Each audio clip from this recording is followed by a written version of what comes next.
Hey guys, before we begin, let the room grow a little quieter. Dim the lights if you can, settle into whatever position feels comfortable, and let the day slowly become someone else's problem for a while.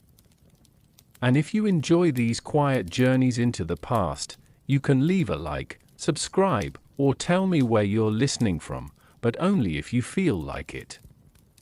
Tonight, there is nowhere you need to be. Now imagine that you wake before the sun, not in a castle, not aboard a famous longship cutting across the sea, not beside a warrior preparing for battle. You wake in a Viking village, in the northern world of the Viking Age, where the morning is still hidden beyond a dark line of hills. For a few moments, you don't know where you are. The air feels cold against your face. Beneath you is a rough sleeping place covered with wool, animal skins, and woven material that has been softened by years of use. Somewhere nearby, someone shifts in their sleep. A child murmurs. A wooden beam gives a faint creak overhead, then you hear it, a low breath from an animal, perhaps a cow, perhaps several of them. The sound comes from somewhere inside the same longhouse, and suddenly the darkness feels much smaller. The building around you is long, low, and heavy with timber. Its walls keep out much of the northern wind, but they cannot keep everything out. Smoke hangs beneath the roof. The smell of ash, wool, damp earth, leather, and yesterday's cooking has settled into the place so completely that nobody living here would think of it as unpleasant. It is simply home. You turn your head. There are other people sleeping around you. They are not arranged in neat private bedrooms. There are no separate little rooms waiting to give everyone their own space. Family members, workers, children, and sometimes animals occupy different parts of the same enclosed world. Privacy, as you might imagine it, is not particularly important here. The darkness begins to change, very slowly. A faint gray enters through the doorway. Someone has already woken. You hear the soft scrape of movement across the floor, followed by the quiet stirring of embers. A woman crouches near the hearth, gathering yesterday's ash away from a small pocket of warmth. Her hands move carefully. She knows exactly where the useful coals are hiding. A breath of air reaches the fire. Orange light appears. For a moment, the entire longhouse seems to breathe with it. Faces emerge from the darkness. An older man turns beneath a wool covering. A child sits up, still half asleep. Someone reaches for a wooden vessel. Another person quietly steps around the sleeping bodies, careful not to wake them. Outside, the settlement is beginning to stir, but there is no sudden alarm, no bell announcing the beginning of the day. The village simply wakes because people have things to do. That is one of the first things you would notice. Life here is governed less by clocks than by light, weather, animals, hunger, and habit. The sun will eventually rise. The animals will need attention, the fire will need feeding, food will need preparing, tools will need repairing, fields will not care whether you slept well, and winter, somewhere beyond the pleasant certainty of this morning, is already waiting in the future. For now, though, the village remains quiet. Outside the longhouse, the ground is damp beneath your feet. The settlement is not the picturesque little collection of perfect wooden buildings that modern imagination sometimes creates. It is a working place. Paths are worn into the earth by repeated footsteps. Fences divide certain areas. Wooden structures lean slightly with age. There are storage buildings, workspaces, animal enclosures, and places where everyday objects have accumulated through years of use. Nothing is wasted easily. A broken wooden object might become something else. A worn piece of cloth may be repaired. An old tool may be reshaped. Even the ashes from the hearth have their uses. You stand near the entrance and look across the settlement. mist rests low over the ground. Beyond it, dark hills rise beneath a pale northern sky. Perhaps there is a narrow strip of cultivated land nearby. Perhaps a river lies beyond the settlement, or the sea can be heard somewhere in the distance. This is not an empty wilderness, it is a landscape people have learned to read. They know where the soil is reliable. They know when certain animals become easier to find. They know which paths become difficult after heavy rain. They know the signs of changing weather, and they know that the comfortable days of summer are never permanent. For a person arriving from another time, the absence of modern conveniences would be astonishing. There is no tap waiting for you. No cupboard filled with food preserved for months. No warm room available simply because you turn a handle. Every ordinary comfort has a cost measured in labor. Warmth comes from fire, food comes from fields, animals, water, forests, and careful storage. Clothing comes from fibers, wool, leather, and many hours of work. Shelter has to be maintained. The village survives because thousands of small tasks are performed again and again. None of them seem heroic. That is precisely what makes them important. A rooster calls somewhere beyond the houses. The first smoke rises above the rooftops. Inside the longhouse, breakfast is already beginning to take shape, and as you watch the settlement slowly come alive, you realize that the Vikings you have heard about in stories would spend surprisingly little of their lives doing the things those stories usually remember. Most mornings would not begin with adventure. They would begin with work, with cold hands, with familiar faces, with the smell of smoke caught in wool, with someone quietly asking whether there is enough grain left, and with another ordinary day waiting patiently at the door. You step back inside as the fire grows brighter, while beyond the walls the Viking Age settlement wakes one person at a time, and the first sounds of the village begin to replace the silence. The fire has grown steadier now, and the darkness that surrounded the longhouse is beginning to loosen. Outside, the village is no longer completely still. It does not wake all at once. There is no single moment when everyone rises together. Instead, the settlement comes alive in layers, one small sound following another, until the quiet of the night has almost disappeared. At first, it is the animals. A cow shifts its weight somewhere near the edge of the longhouse. Its hooves scrape softly against packed earth. Another animal answers with a low, sleepy sound. Then comes the wood. A door moves on its hinges. Someone lifts a wooden bucket. A piece of firewood is placed onto the hearth, and the embers answer with a faint crackle. These sounds would have been so ordinary that nobody would have stopped to notice them. For you, though, they would be impossible to ignore. There is no engine humming in the distance, no cart rattling along a paved road, no distant machinery beginning its morning shift. The village has its own language of small noises. You step outside. The air is cold enough to make you draw your clothing closer around yourself. The ground is dark with moisture. Your feet press into the earth as you walk along the narrow path between buildings. Somewhere behind you, a person coughs. From another longhouse comes the sound of someone speaking quietly.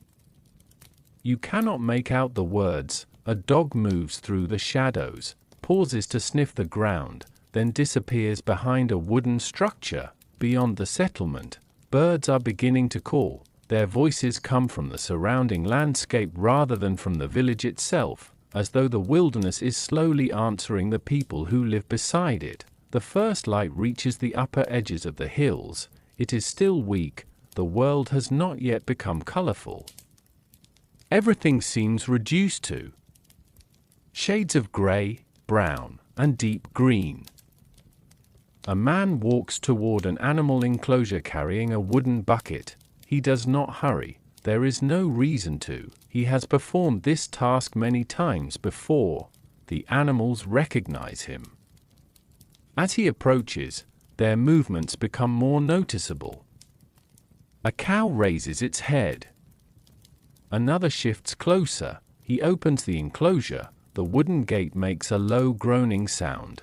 That sound, too, belongs to the morning. Inside the longhouse, someone is grinding grain. The rhythm is slow. Stone against grain. A pause. Stone against grain again. It is not loud, but inside a quiet settlement, even small work can carry surprisingly far. The sound would continue for a long time. There is something almost hypnotic about it. The same movement, the same rough rhythm, the same task repeated because people need food whether they are tired or not. This is one of the less glamorous truths about village life. Much of history was built from repetitive sounds: grinding, chopping, sewing, hammering, sawing, walking, milking, spinning. None of these activities made a good heroic story, yet without them, there would have been no feast, no voyage, no household, and no settlement waiting beside the water. The village depends on quiet repetition. As the sun rises higher, more people appear outside. A young boy carries a bundle of sticks that is almost too large for him. He stops briefly, shifts the weight against his shoulder, and continues. Nearby, a woman shakes out a woolen textile. Tiny particles of dust rise into the cold air before settling again. An older person sits near the doorway, watching the activity without saying much. The village is becoming busy, but it is not chaotic. Everyone seems to know where they're going. This knowledge comes from living in the same place for years. You learn which path belongs to the animals. You learn where the mud becomes deep after rain. You learn which storage area should remain dry. You know whose house stands beyond the fence and which family has relatives living farther down the settlement. The village is small enough that people notice one another. That could be comforting. It could also be exhausting. There are very few places to disappear. If you slept badly, someone probably knows. If your roof leaks, someone may hear about it. If your animals are sick, the problem does not remain private for very long. Life is close together. The sounds make that closeness impossible to forget. A conversation drifts across the settlement. Someone laughs softly. A child complains about something. A dog barks once, then becomes quiet. From a nearby work area comes the knock of a wooden tool. The rhythm changes, then stops. A few moments later, it begins again. Even the sea, if the settlement lies near the coast, can become part of this morning music. Perhaps the waves are faint today. Perhaps the wind pushes them harder against the shore. People who live here would notice the difference immediately. The sound of water can tell you something about the weather. So can the direction of smoke. So can the behavior of animals. So can the feeling of the air against your skin. Before written forecasts and instruments, the landscape itself provided information. You simply had to pay attention. By now, the sun has finally appeared. Light touches the roof of the nearest longhouse. The timber looks warmer. The mist begins to thin. You can see the settlement more clearly now. There are fields beyond the buildings, storage areas, fences, and paths worn down by countless footsteps. The morning has become ordinary, and that is exactly what makes it valuable to imagine. The Viking Age was not lived entirely in moments that later became famous. For most people, most days were made from these sounds: a fire being fed, a gate opening, grain being crushed between stones, animals calling for attention, feet crossing damp earth, people speaking quietly because the morning is still young. Eventually, someone calls from one of the houses, another voice answers. The work of the day is beginning in earnest. You turn toward the longhouse again. Beyond its doorway, the fire is still burning, and the smell of warm grain and smoke has begun to fill the air. Soon you will see how people lived inside these walls, because the longhouse was more than a shelter. For many families, it was the center of nearly everything. The morning sounds have followed you back through the doorway. Inside, the longhouse feels different now. What seemed dark and crowded before sunrise has become a living space, warmed by the fire and filled with the quiet movements of people beginning another day. This building is more than a place to sleep. For the people who live here, it may be kitchen, workshop, dining room, shelter, storage space, and gathering place all at once. The longhouse has to do a great deal of work. Its shape is simple. Long walls curve gently beneath a roof supported by heavy timber posts. The exact construction varies from place to place and from one period to another, but the basic idea remains practical. Keep the weather outside. Keep the people inside. Make the building strong enough to survive another season. There is nothing unnecessary about it. The walls may be made from timber, woven branches covered with clay, or other locally available materials. Whatever the construction, the interior carries the marks of ordinary life. Smoke has darkened parts of the roof. The floor is hard-packed earth. Wooden posts hold up the structure. Along the walls, people have arranged the things they need most often. Tools, containers, wool, leather, firewood, food. Nothing sits perfectly still for long. A bowl is picked up, used, and returned. A tool is carried outside. A piece of cloth is moved away from the fire. A child steps carefully between adults. The longhouse changes shape throughout the day simply because its inhabitants keep moving through it. Near the center, the hearth provides the most important comfort. There is no separate kitchen hidden behind another door. The fire is part of the main room. Its smoke rises toward the roof, searching for openings through which it can escape. The air inside is not perfectly clear. Your eyes would probably need time to adjust. The smell is a mixture of wood smoke, food, wool, damp earth, leather, and human presence. After enough time, you would stop noticing most of it. The people living here already have. A woman kneels beside the hearth. She turns a wooden vessel slightly away from the strongest heat. A child watches. The child is not being given a formal lesson. There is no classroom. They simply observe.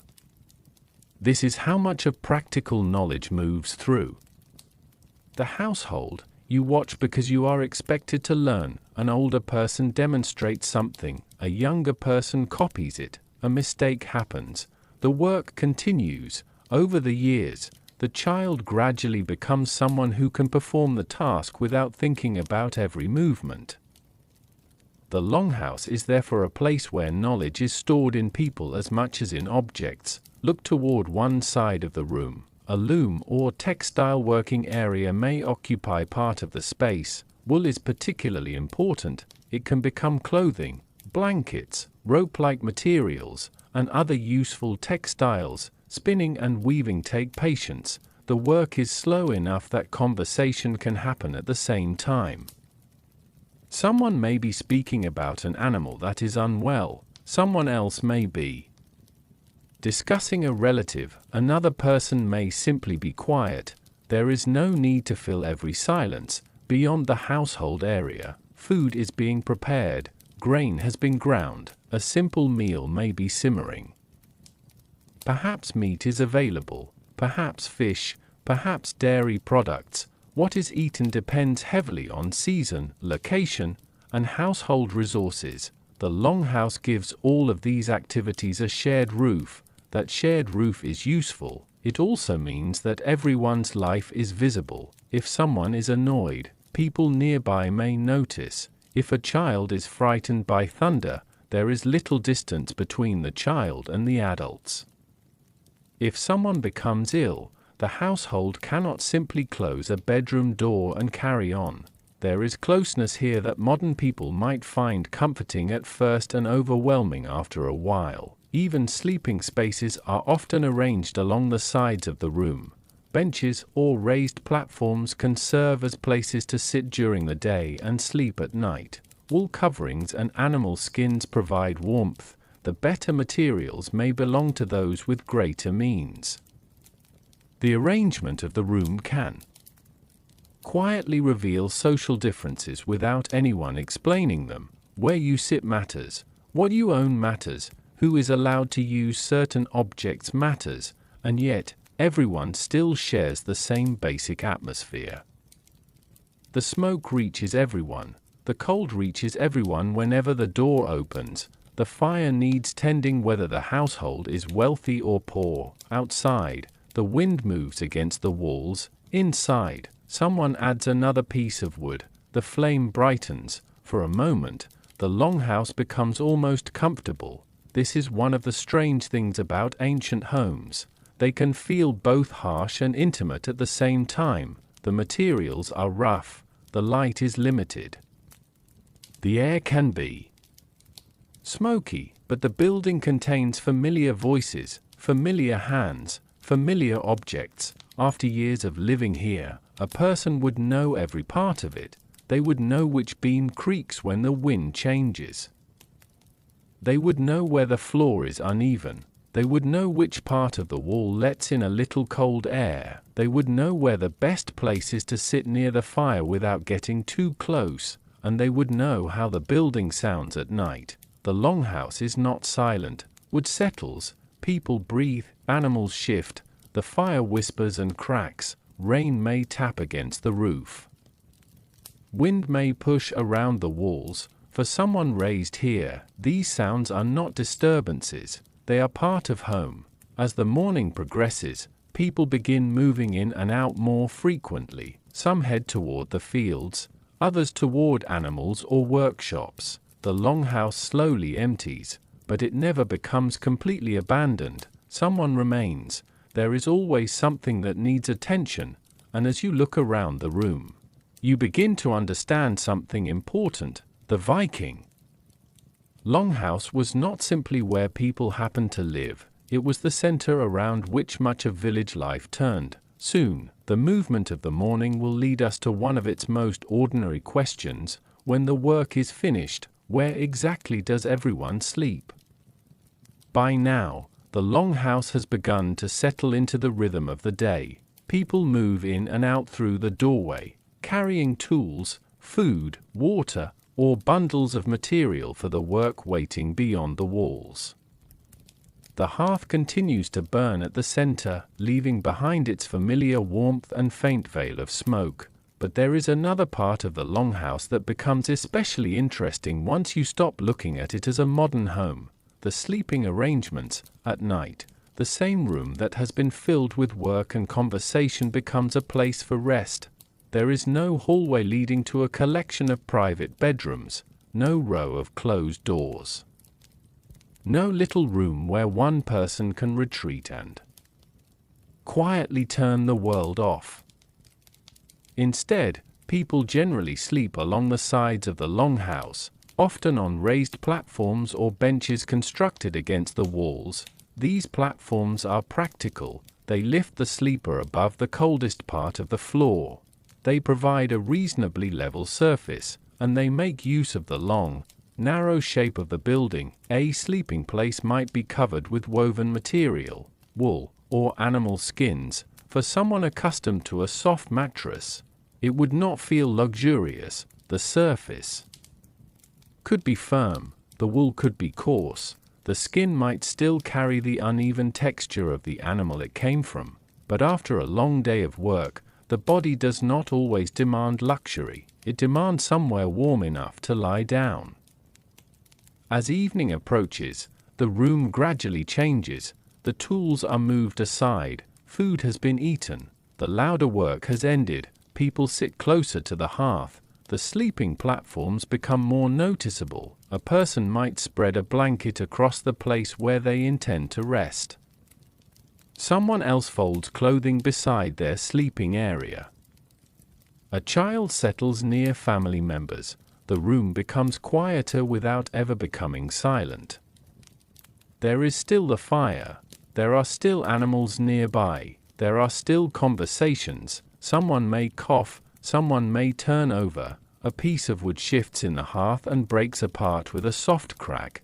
This is what night sounds like when everyone lives under the same roof. There is a certain intimacy to it, but intimacy is not the same thing as comfort. Privacy would be limited, personal space would be limited.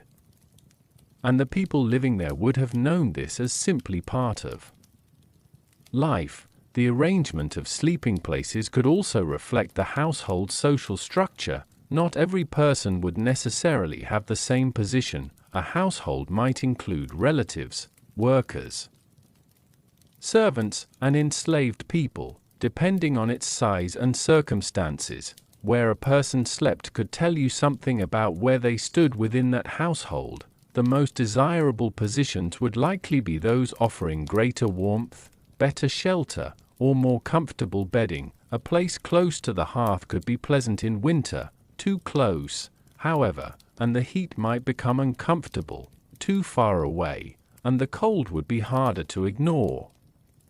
Even the wall could make a difference. The people living there would learn these small details through experience. You might imagine someone choosing the same sleeping place night after night because they know exactly how the draft moves through the building. Another person might prefer a particular corner because it is slightly quieter. A child might sleep near a parent. Someone returning late might have to step carefully around bodies already asleep. The longhouse requires a kind of silent choreography. People learn where others will be. They learn how to move without disturbing anyone. And because the same people share the room repeatedly, these habits become almost automatic. There is another consideration that modern homes make easy to forget: light. After sunset, the interior becomes genuinely dark.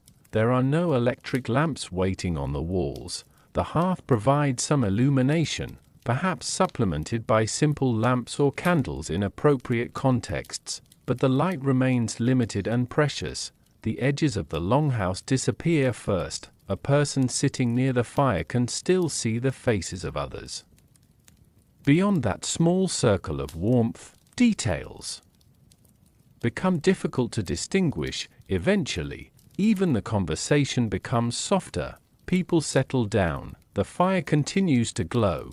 You lie on the sleeping platform and look toward the roof. The timber above you is barely visible.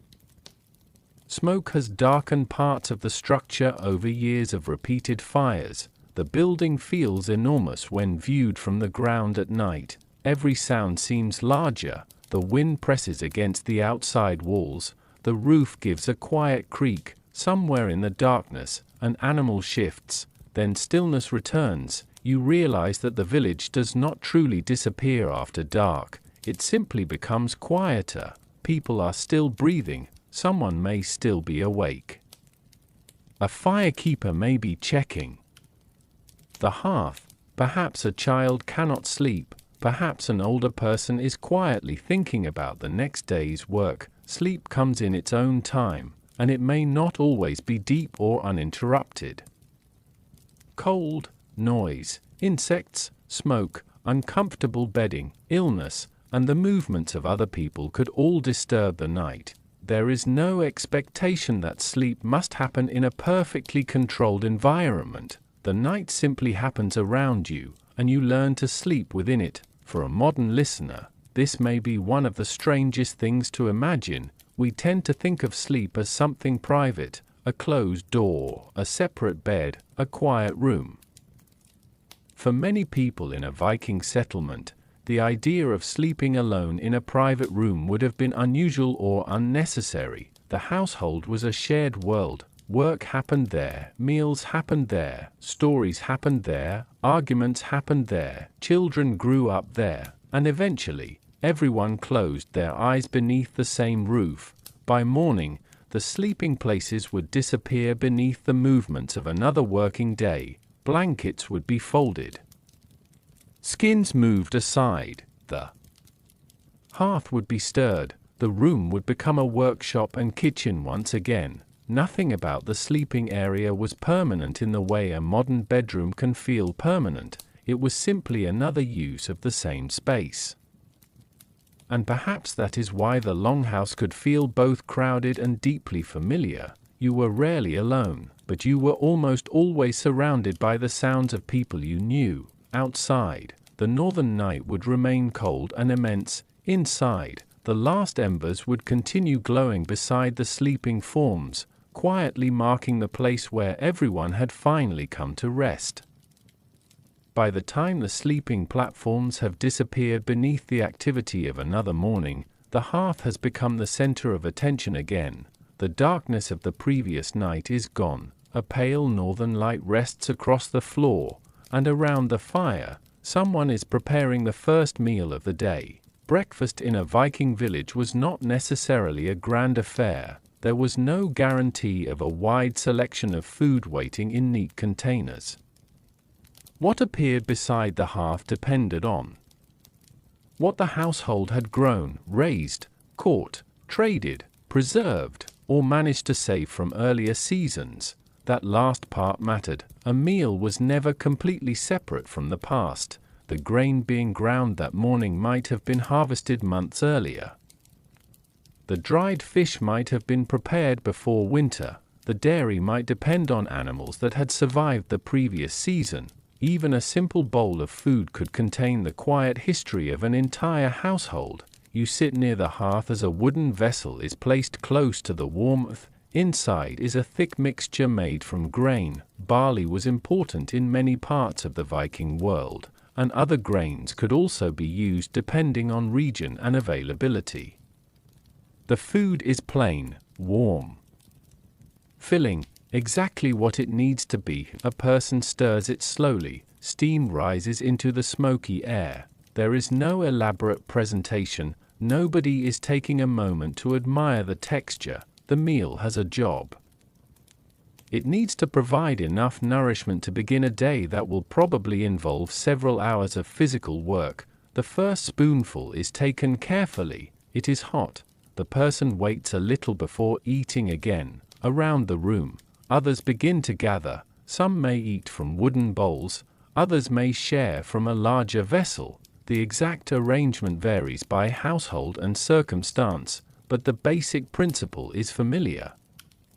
People eat what is available. Bread could be made from grains, though bread in the Viking Age was not necessarily the soft, familiar loaf many people imagine today. Flatbreads and other forms of coarse bread were practical. They could accompany other foods and provide a useful source of energy. The texture might be dense. The flavor would depend on the grain and preparation. It would not need to be impressive. It only needed to last. Dairy could also appear. Milk, butter, curds, or cheese were valuable foods in communities where cattle, goats, and sheep were part of daily life. A small amount of butter could make otherwise plain food more satisfying. Cheese could be stored. Milk could be processed into something that lasted longer than fresh milk. Every transformation helped. Preservation was not a hobby, it was part of survival. You can imagine a household member lifting a wooden container and checking what remains: a little dried food, some grain, perhaps salted meat, perhaps fish. Each item represents planning. The coming months cannot be ignored simply because breakfast is happening today. There are also foods gathered from the surrounding landscape: berries, nuts, wild plants, roots, honey, where available. The exact selection would depend on the local environment and season. A settlement beside the sea had different possibilities from one surrounded by forests and farmland. People learned the landscape through repeated experience. They knew what could be gathered, they knew when it appeared, and they knew what should be left alone. Meat might be present, but the idea that every Viking breakfast began with a large portion of roasted meat is more imagination than ordinary reality.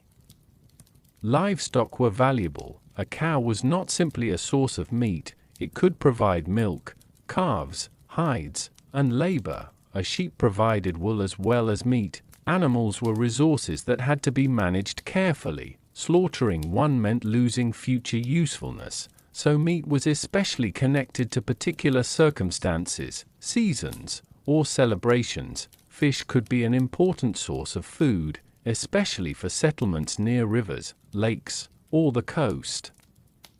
It could be eaten fresh or preserved for. Later, dried fish was particularly useful because it could survive long periods without spoiling. Imagine one hanging in a storage area, hard and dry after days of preparation. It might not look like much. But in the middle of winter, that simple piece of preserved food could become extremely valuable. Breakfast, then, is not just about taste. It is about geography, it is about climate, it is about animals, it is about storage, and it is about the work that produced everything sitting beside the hearth. Even the simplest meal required effort. Someone had planted or obtained the grain, someone had harvested it, someone had dried it. Someone had stored it, someone had eventually carried it toward the grinding stone, and now someone is stirring it over the fire. The food has traveled through many hands before reaching the bowl. As people eat, conversation remains quiet. The day is still young. There is little reason to waste energy. An older man breaks a piece of coarse bread and dips it into the warm food. A child reaches for something nearby and is gently moved back from the fire. Someone checks the remaining grain. Another person is already thinking about the animals outside. The meal may take only a short time. Then the bowls are cleared. There is no long pause before work begins. In a farming community, hunger does not wait for convenient hours.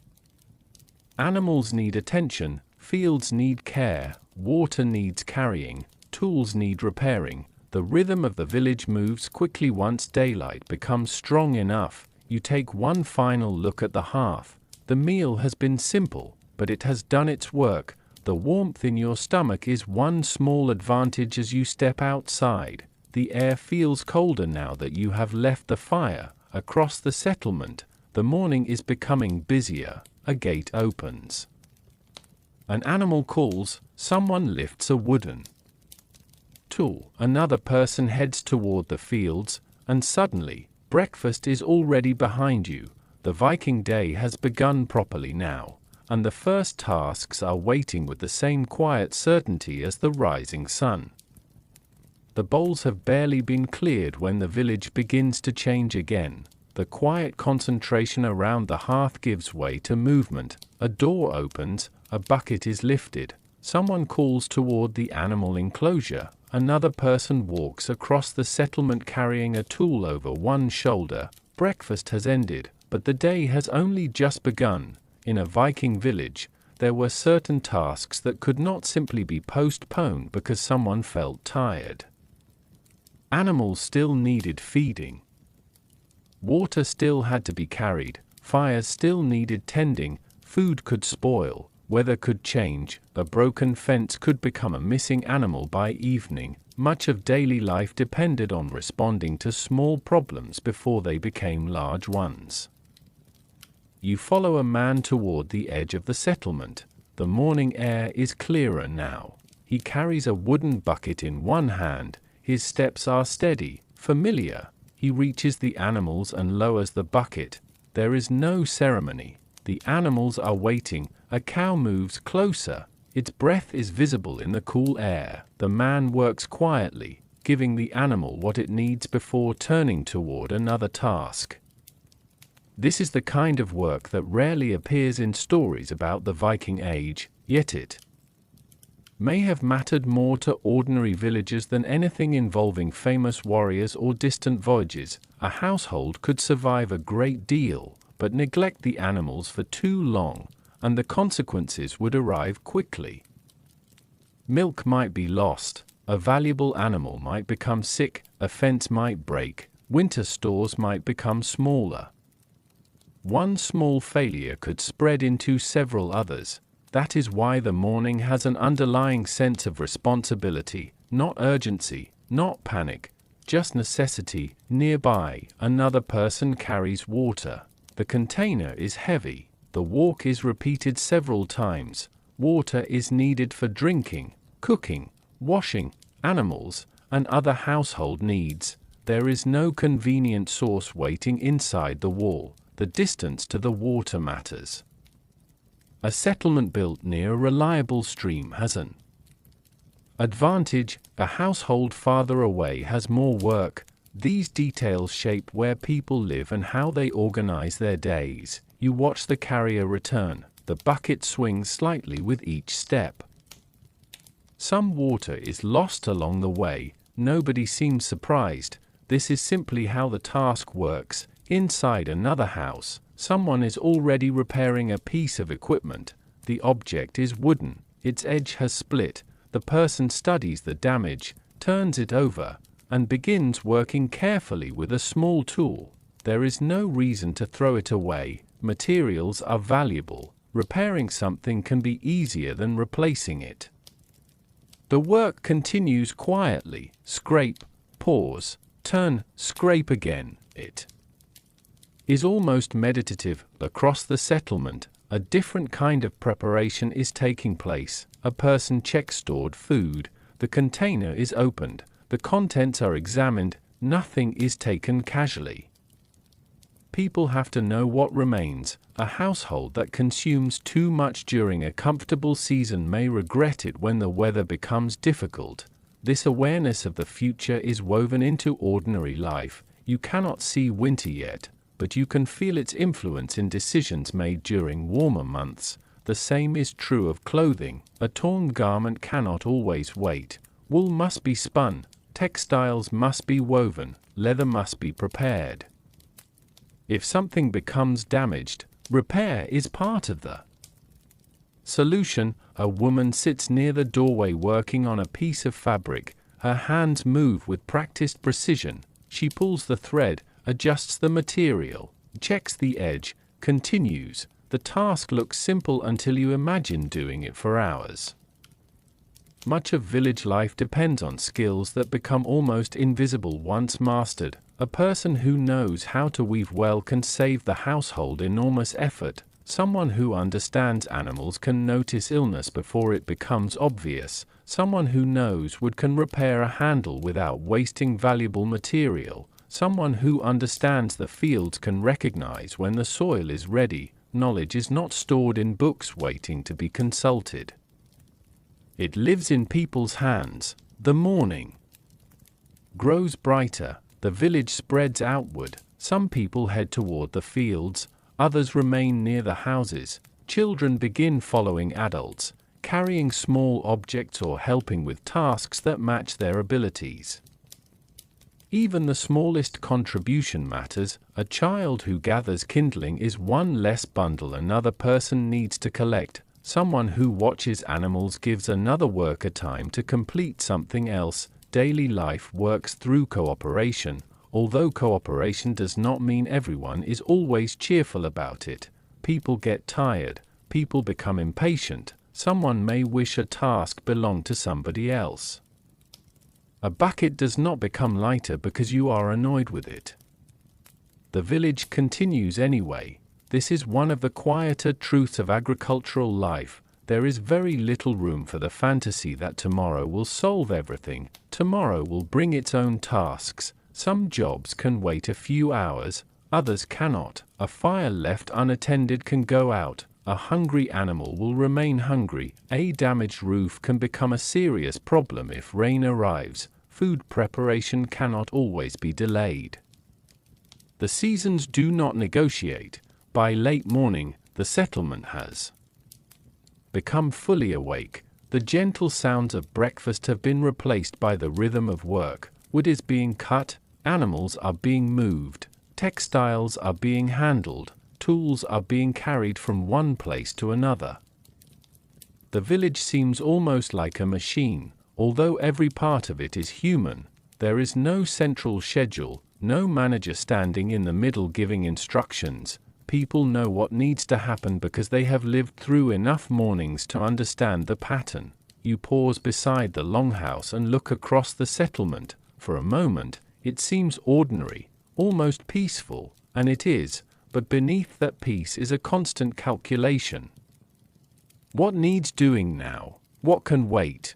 What might go wrong? What will be needed later? Those questions follow people quietly through the day. beyond the houses. The fields are waiting, the animals are fed for now, the water has been carried. The damaged tool has been repaired enough to continue. One set of problems has been pushed into the background, and ahead lies the larger task that determines much of village life itself, working the land and surviving the northern seasons. The village has been fully awake for some time now, and the paths leading away from the houses are beginning to fill with footsteps. Beyond the longhouses lies another world of daily responsibility, the farm. To understand life in a Viking village, you have to look beyond the walls of the settlement and toward the fields, pastures, animals, and weather that quietly determined how comfortable the coming months would be. A field does not care whether you are tired, it does not care whether. Yesterday was difficult. If the ground needs preparing, someone must prepare it. You walk toward the cultivated land with a farmer carrying a simple wooden implement. The morning air smells different here. There is damp soil beneath your feet. Grass bends under the weight of moisture. Somewhere nearby, cattle move slowly across a pasture. Their bells, where used, may provide a faint irregular sound. Beyond them, sheep gather close together. The animals are not simply possessions, they are part of the household economy. A cow can provide milk, calves, leather, and eventually meat. Sheep provide wool, which can become clothing and textiles. Goats can provide milk and meat while thriving. In places where larger animals may be harder to keep, horses can assist with transport and agricultural work, while also holding a special importance in Viking Age culture. Every animal represents work. And every animal has needs. Someone must feed them, someone must protect them, someone must notice when one becomes sick, someone must decide which animals can remain through winter and which resources can be spared. This becomes especially important as the seasons change. The northern climate does not offer endless abundance. Summer may be bright and productive, but it is not permanent. The people living here understand that. Their year is divided by weather as much as by any calendar. In spring, the landscape begins to wake, snow and ice retreat from the ground, fields become workable again, animals give birth, people begin preparing the land and repairing what winter damaged. There is a feeling of movement everywhere, not excitement exactly, more like relief. The village has survived another difficult season. Now there is work to do. A farmer bends toward the soil. The earth is dark and damp. He presses a tool into the ground and turns part of the soil. The movement is repeated, slowly, patiently. The field does not transform in an afternoon. Agriculture is a process measured in days and weeks. Seeds are planted, growth is watched, weeds are removed.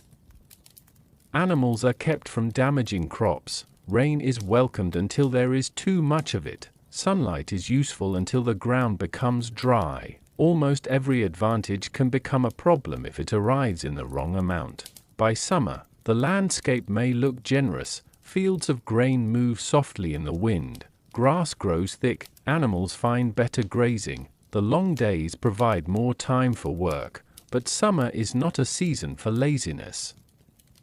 It is one of the busiest periods of the year. Food must be grown and gathered. Hay must be prepared. Buildings may need repair. Tools need maintenance. Clothing and textiles continue to be produced. People know that the abundance of summer must be turned into something that can survive the darker months. This is where the rhythm of farming becomes almost circular. Work done now is preparation for later. A person cutting grass is already thinking about winter animals. Someone harvesting grain is already thinking about future meals. A household storing food is quietly thinking about the days when nothing will grow. By autumn, the landscape begins to change. The air becomes cooler, the light softens, fields that were green and full now appear more subdued. Harvest becomes the central concern. Grain is collected.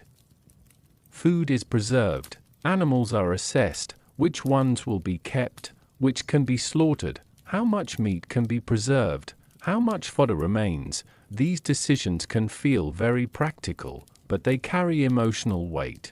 People live alongside animals. They know them individually. A child may have watched a particular calf grow. A farmer may recognize the temperament of a certain horse immediately, yet survival sometimes requires difficult choices. The village cannot preserve every animal indefinitely. Resources are limited. Then winter approaches. The first serious cold changes the landscape. The fields become quiet. Work moves indoors more often. Animals may be brought closer to shelter. Stored hay becomes precious. Food stores are checked more carefully. The longhouse feels warmer simply because everyone understands what is waiting outside. Snow, where it comes, can make familiar paths disappear. Shorter days reduce the amount of useful daylight. Cold weather turns small weaknesses into larger problems. A poorly repaired roof matters more. A shortage of firewood matters more. An animal that becomes sick matters more.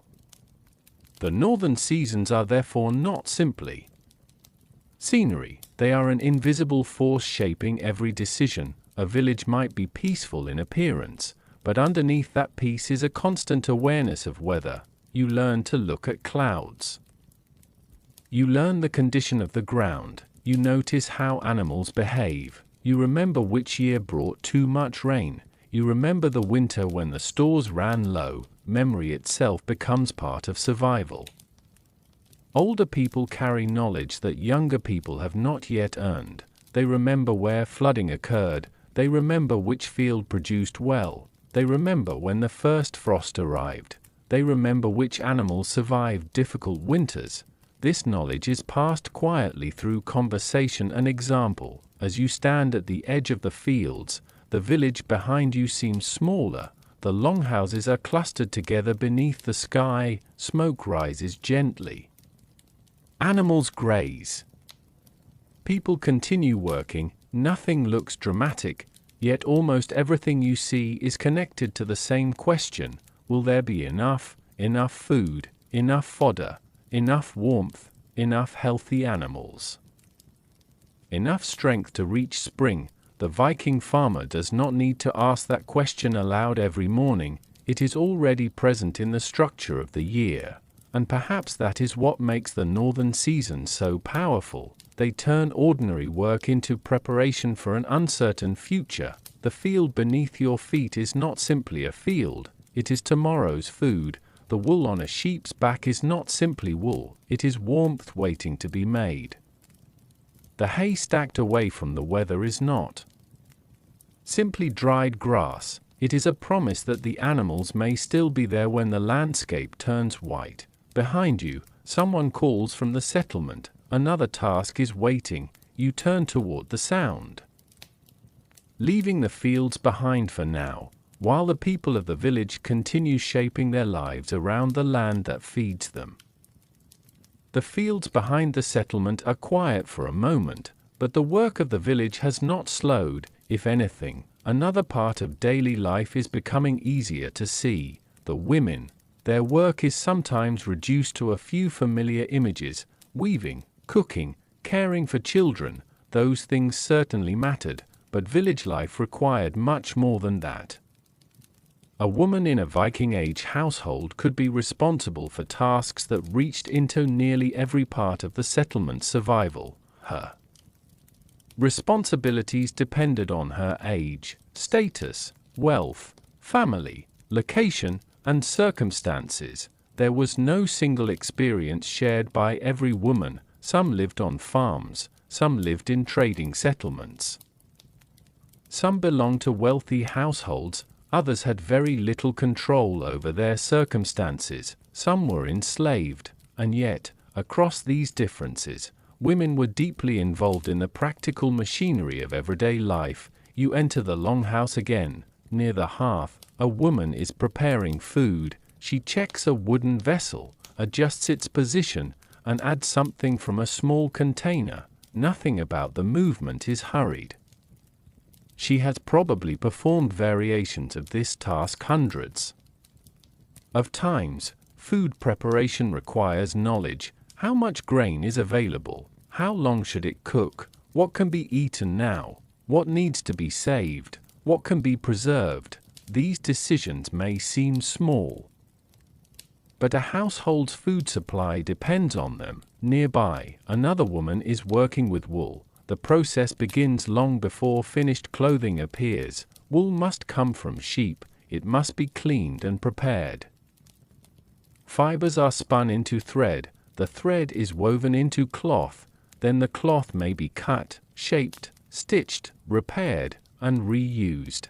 The work is slow. A person sitting beside a spindle may spend long stretches of time making the same careful movements. The spindle turns, the thread gathers, the hands adjust, again and again. It is not dramatic work, it is the kind of work that disappears into the finished object, yet without it, people would have far fewer ways to stay warm. Clothing is not simply something you own, it is something someone has made, and someone must continue making it. Women could also be involved in managing household resources. A large farm was not a single-person operation.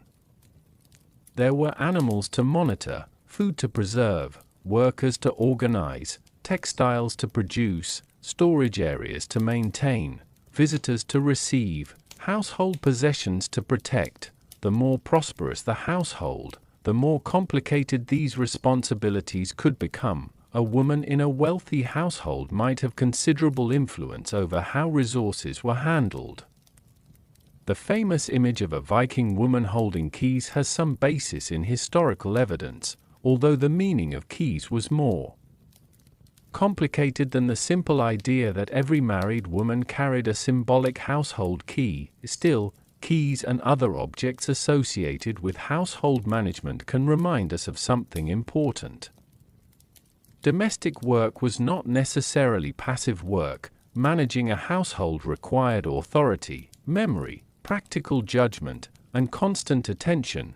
Imagine a woman opening a storage chest. Inside are textiles, perhaps some are nearly finished, others are older. She examines one carefully. The fabric has worn thin near the edge. It can still be repaired. She sets it aside. Nothing is discarded casually. The household depends on extending the life of useful things. Her work also reaches beyond the walls. She may help with animals. She may assist with agricultural tasks. She may gather plants, collect eggs, milk animals, or help during seasonal work.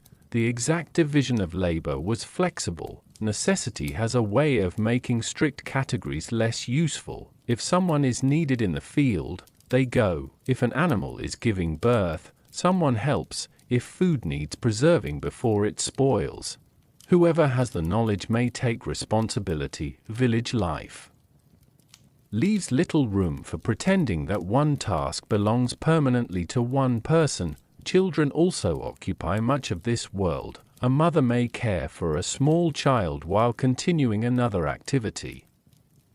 The child is nearby rather than separated into another space. A toddler watches her hands, touches a piece of wool, reaches toward a wooden bowl. The mother gently moves the object away. She continues working. The child learns through proximity. There are no formal lessons explaining how village life works. The household itself is the lesson, and there were emotional dimensions to this work that are easy to overlook. Pregnancy and childbirth could be dangerous. Infant survival was uncertain. Women could lose children, families could lose mothers.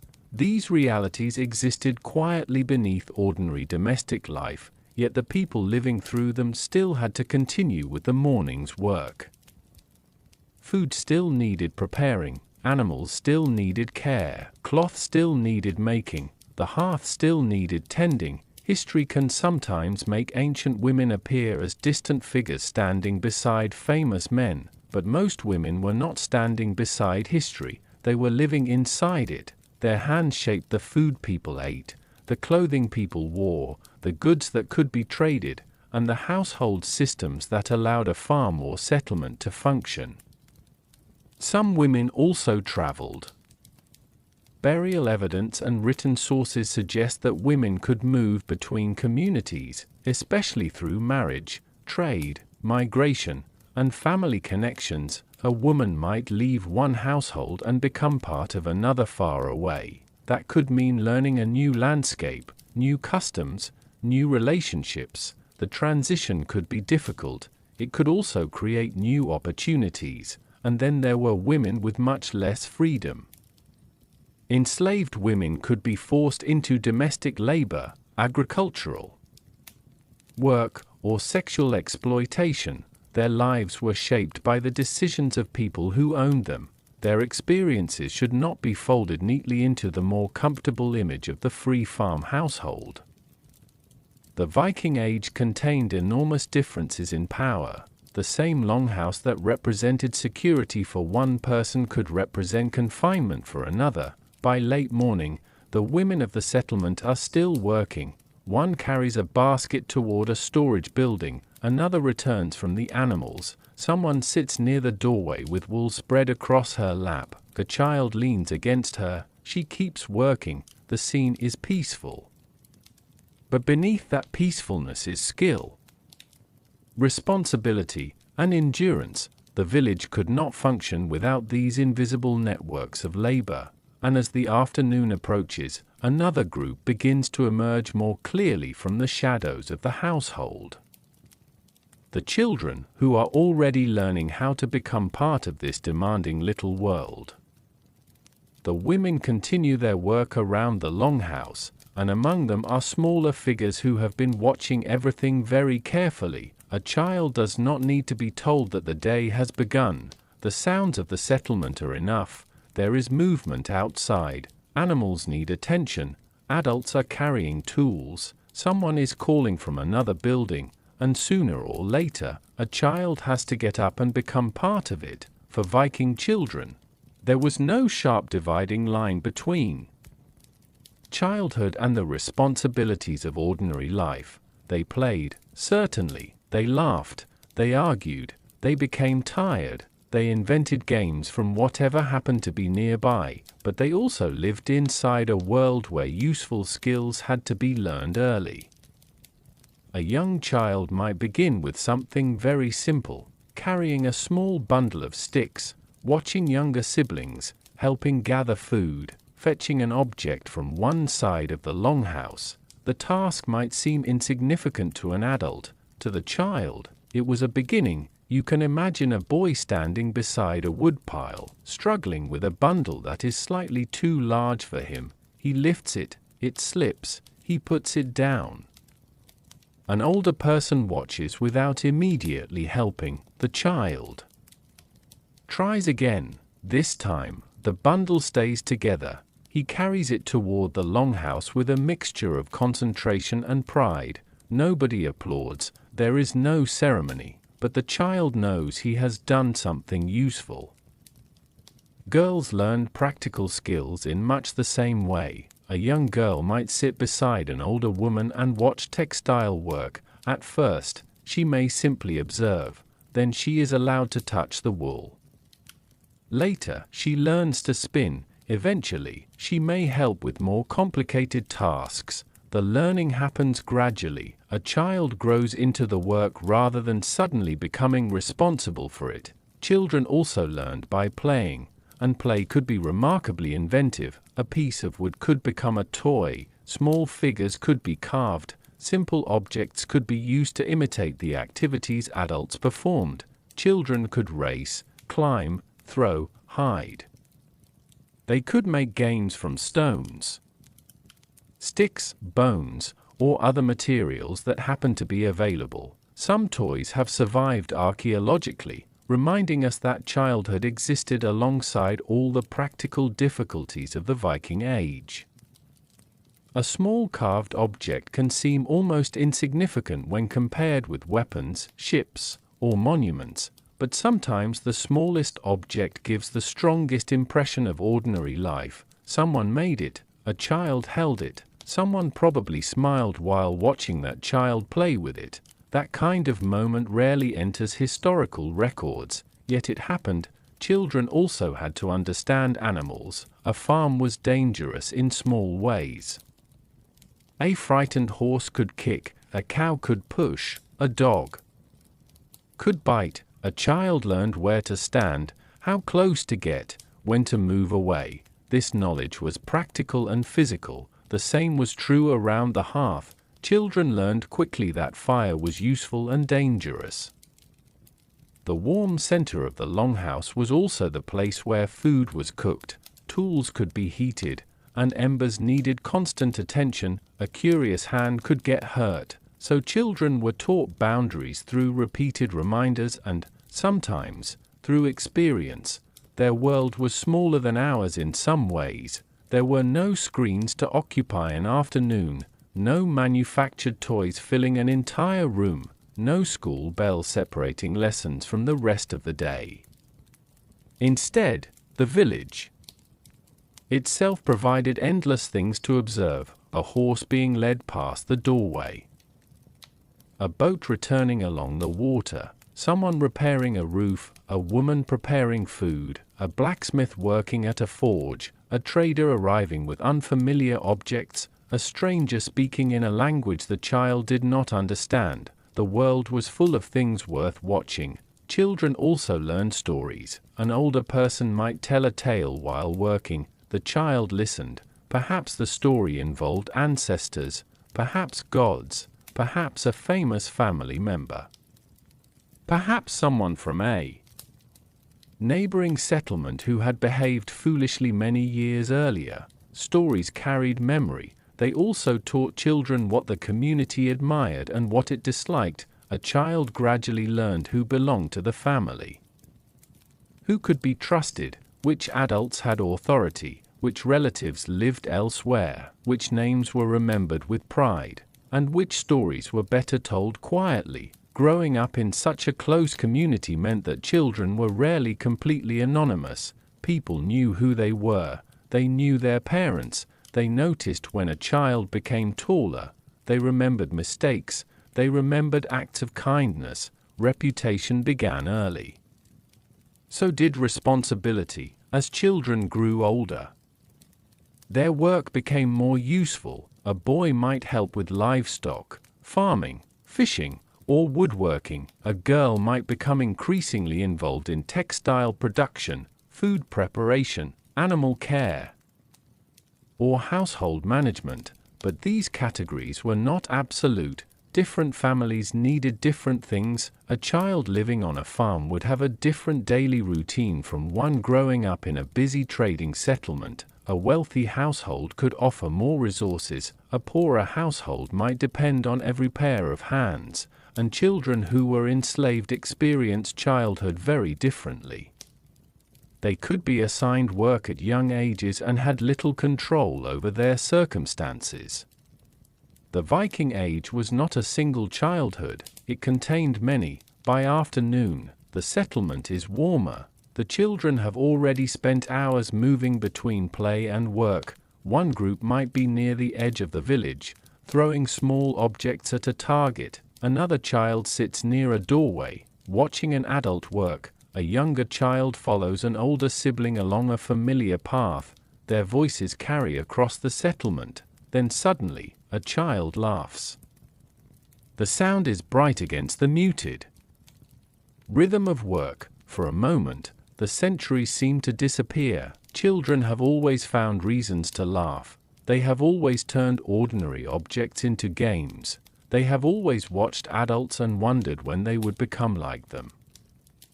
Eventually, the laughter fades into the background. The children return to their tasks. The day continues, and slowly, almost without noticing, they are becoming the people who will one day know how to plant fields, care for animals, make clothing, build houses, repair tools, and remember the stories of those who came before them. But for now, there is still time to play, and somewhere near the edge of the settlement, a small wooden toy lies in the grass, waiting for its owner to come running back. By the time the children have wandered back toward the longhouses, the settlement has settled into the deeper rhythm of afternoon. The work is no longer concentrated around the morning meal or the first chores of the day. Now, the quieter crafts begin to stand out. A length of wool is being twisted into thread, a wooden vessel is being shaped, a piece of leather is being cut. Somewhere nearby, someone is repairing a broken object rather than throwing it away. These activities may look ordinary, but they hold the village together in ways that are easy to overlook. A Viking settlement could not simply buy everything it needed. Most useful objects had to come from somewhere nearby, or arrive through trade after someone had made something worth exchanging. The village therefore depended on skilled hands. You enter a small working area beside one of the houses. The first thing you notice is the smell of wood. Freshly cut timber has a clean, sharp scent that mixes with the older smells of smoke and earth. A craftsman sits with a piece of wood resting securely against his legs. His tool moves slowly. He removes a thin shaving, then another. The object gradually begins to take shape. At first, it is difficult to understand what he is making. A bowl, perhaps, a spoon, a peg, a handle, something useful, something ordinary. That is the point. The village needs ordinary objects constantly. A household requires containers. People need tools. Food must be carried and stored. Water needs vessels. Clothing needs fasteners. Buildings require wooden parts. Nothing stays new forever. Objects crack. Handles break. Edges become worn. And every repair creates another small task for someone with the right knowledge. Wood is particularly important because it is everywhere in daily life. It becomes buildings, furniture, carts, boats, tools, containers, and countless smaller objects. Different kinds of wood have different qualities. A craftsperson learns which material is suitable for which purpose. A flexible piece might be useful for one job. A hard, durable piece might be better for another. The choice matters. Use the wrong material and the object may fail. Use the right one and it can last for years. Across the settlement, textile work continues. A woman sits near the doorway with a spindle. The thread moves steadily between her fingers. The spindle turns. The wool tightens. A fine line of thread gathers. It seems almost too small to matter, but a single garment requires an enormous amount of such work. Then comes weaving. Threads are arranged carefully. The fabric grows. A pattern may emerge. The finished cloth can become clothing, blankets, sails, bags, or other useful items. Textiles are among the most labor-intensive things a household produces. That makes them valuable. A well-made piece of cloth is not disposable. It is repaired, cut down, reused, passed between people, sometimes even transformed into something entirely different when its original purpose is no longer possible. The same principle applies to leather. A hide can become shoes, straps, pouches, belts, or other useful objects. Leatherworkers have to understand how the material behaves. Too stiff, and it becomes uncomfortable. Too thin, and it will not last. The work requires patience. A sharp tool passes through the material. The craftsperson checks the edge, makes another cut, fits two pieces together. There is no need for speed. Accuracy matters more. Nearby, someone is working with bone or antler. These materials can become handles, needles, combs, pins, gaming pieces, and other small objects. Some are purely practical. Others may carry decoration. A simple comb can tell us something about the care people took with personal appearance. A carved gaming piece can remind us that work was not the only purpose of craft. People also wanted things that were pleasant to hold, objects that looked good, objects that carried meaning. A village is not merely a machine for survival. People still have preferences. They still admire skill. They still decorate things. A beautifully carved object can be useful and beautiful at the same time. This becomes especially clear when you look closely at the details. A wooden spoon may have a smooth handle, a box may have carved patterns, a piece of bone may be shaped with remarkable precision. The craftspeople who made these objects had no modern workshop equipment. Their tools were simple by today's standards. But simple tools do not necessarily produce simple results. Skill can compensate for the limitations of equipment. The person who has spent decades using the same kind of knife understands exactly how it behaves. The hands remember. The eyes notice tiny differences. The mind knows when the material is about to split. This knowledge is difficult to write down. It is learned through repetition, through mistakes, through watching someone older, through doing the same task until it becomes natural. A child standing nearby may watch the craftsman for years before attempting the work independently. Perhaps one day the child will be trusted with a real tool. The first cuts may be awkward. The older worker may correct the grip. The child tries again. Eventually, the movement becomes smoother. Another craftsperson is being created. This is how skills survive across generations, not through manuals, through people. The afternoon light begins to soften. Long shadows stretch across the ground outside the working areas. The sounds of craft are gentle, a knife scraping wood, a spindle turning, a tool tapping lightly against a surface, threads being pulled through cloth, leather being folded. These sounds blend with the distant voices of the settlement. It is almost musical, but there is another reason these crafts matter. They make the village less dependent on distant places. If a bowl breaks, someone can make another.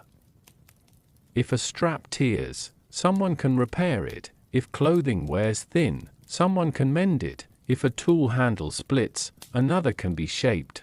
The village becomes resilient because people know how to make things, and the better those skills become, the more valuable they are. Some craftspeople may eventually sell their work. A fine object can travel beyond the settlement. It may be exchanged for something the village cannot produce easily. That possibility connects the quiet workshop to a much larger world. For now, however, the craftspeople continue working. The wooden bowl is nearly finished. The thread is gathering. The leather has been cut. The child watching from the doorway is still paying attention. Perhaps years from now, that child will remember the sound of the knife moving through wood. Perhaps that sound will become the beginning of a skill passed forward. The sun sinks lower across the settlement, and one by one, the simple objects taking shape around you begin to reveal the hidden labor inside them, each carrying a little piece of the hands that made it. The afternoon has begun to soften around the village, but the craft areas are still quietly active. The wooden bowl from the previous workshop is taking shape. Nearby, however, another kind of work produces a different sound, a deeper one. A faint metallic rhythm comes from somewhere beyond the longhouses. You follow it. At the edge of the settlement, a small working area stands apart from the main household spaces, the blacksmith's place. Here, the atmosphere changes. There is more ash, more charcoal, more fragments of metal and stone. The ground around the working area is marked by years of use. A blacksmith sits near the forge. The fire is hotter than an ordinary household hearth. He watches the metal carefully. The piece glows beneath the heat. He lifts it with tools and begins working. The hammer comes down, once, then again. The sound carries across the settlement. It is not the enormous thunder imagined in modern movies. It is controlled, measured. The blacksmith knows exactly where to strike. The metal changes shape little by little. A small tool may become a knife. A broken object may become something useful again. A fitting may be made for a building or cart. Iron is valuable because producing and working it requires knowledge, fuel, and effort. A blacksmith therefore holds an important place in village life. the work is not only about weapons. Tools are just as important: knives, hooks, nails and fittings, agricultural implements, small household objects. A village without useful metal tools would be far more difficult to maintain. The blacksmith checks the piece again. He returns it to the fire, waits, the metal brightens, he removes it, the hammer begins again, the rhythm becomes almost hypnotic: strike, turn, strike, pause. The craft requires attention because the material has limits: heat it incorrectly and it may become damaged, strike carelessly and the shape can be ruined. A good blacksmith knows how the metal responds. That knowledge has probably taken years to develop, and it is not the only specialized skill in the settlement. Return to the woodworking area and the difference becomes obvious. Woodworkers work more quietly, a knife scrapes across timber, shavings curl onto the floor. A piece is measured against another, a joint is tested. The woodworker has to understand structure. A poorly made wooden component can fail under pressure, a well-made one can last for years. Buildings depend on such knowledge, so do boats, so do carts, furniture, storage containers, and tools. A shipwright's work is particularly demanding. A vessel has to survive water. It must be strong without becoming unnecessarily heavy. The shape of the hull matters, the joining of the wooden pieces matters, the way the boards fit together matters. A ship can carry people, goods, and stories far beyond the village, but the voyage begins with someone standing beside a pile of timber, deciding how each piece should be shaped. That person may never become famous, the ship might. The craftsperson remains almost invisible. This is true of many skilled workers. A village may contain people who specialize in tasks that most inhabitants cannot perform well. Someone may understand leatherworking, someone else may be exceptionally good at weaving, another person may work with bone and antler.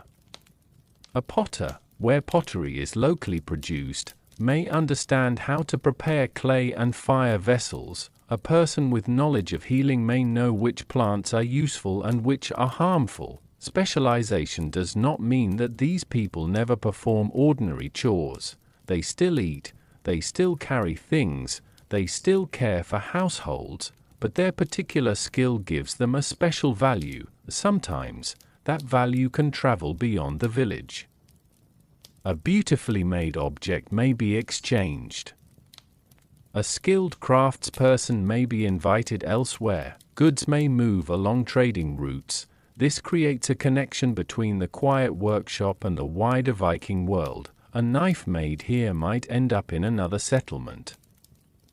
A piece of jewelry might travel hundreds of miles. A finely worked comb might pass through several hands. The object moves. The person who made it may never know where it eventually goes. You return to the blacksmith. The forge has quieted for a moment. He holds the finished piece in his hand. It is small, perhaps a simple iron fitting, perhaps a useful household tool. Nothing about it looks extraordinary, yet it has taken knowledge, fuel, time, and physical effort to produce. The blacksmith places it aside. Then he notices another damaged object waiting nearby. There is always another repair. This is another feature of skilled work. The task rarely ends. Villages are full of things that break.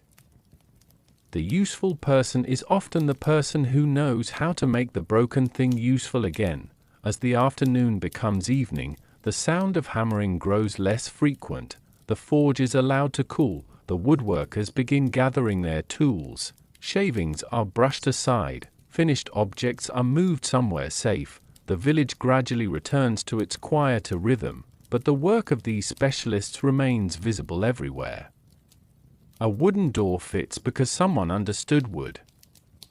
A knife cuts because someone understood iron. A wool garment protects against cold because someone understood fiber. A boat can cross the water because many people understood how to transform timber into something that floats. The Viking village may look simple from a distance, Up close, it is a complicated network of skills. Every object has a history, every useful tool represents someone's knowledge.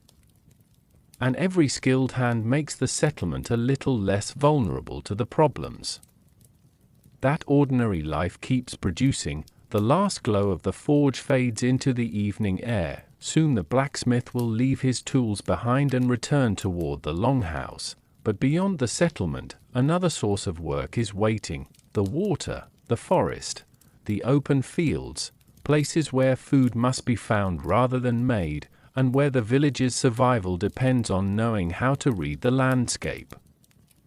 The last glow of the forge is fading behind the longhouses when attention begins to turn away from the workshops. Beyond the settlement, the landscape is still providing its own kind of work. The fields can produce grain, animals can provide milk, wool, and meat, but a Viking village is not fed by farming alone. The sea, rivers, forests, marshes, and open countryside all have something to offer. Finding it requires patience and knowing where to look.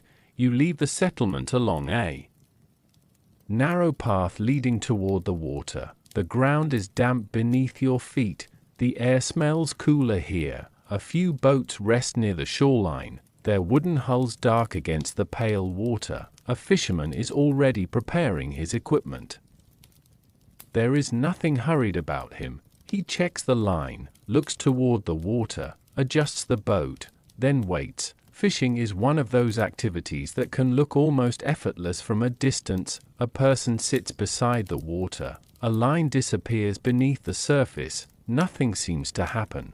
But underneath that stillness is experience. The fisherman needs to understand the water. He knows familiar places. He notices changes in weather. He recognizes where fish are likely to gather. He knows that a calm surface does not always mean easy conditions, and he knows that some days will simply produce less food than others. For a coastal settlement, fishing can be extremely important. Fish can be eaten fresh. They can also be preserved by drying or other methods, allowing the food to remain useful long after it has been caught. That changes the value of the catch. A fish is not only tonight's meal, it can become part of a household's future food supply. The fisherman pulls gently at the line. For a moment, nothing happens. Then there is a slight movement. He waits. Another tug. His hands respond. The fish comes closer. The moment is quiet. No dramatic struggle, just concentration. Soon the catch is placed into a wooden container.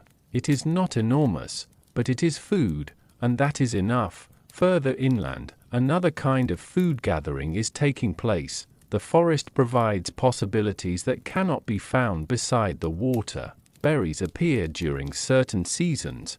Nuts can be collected.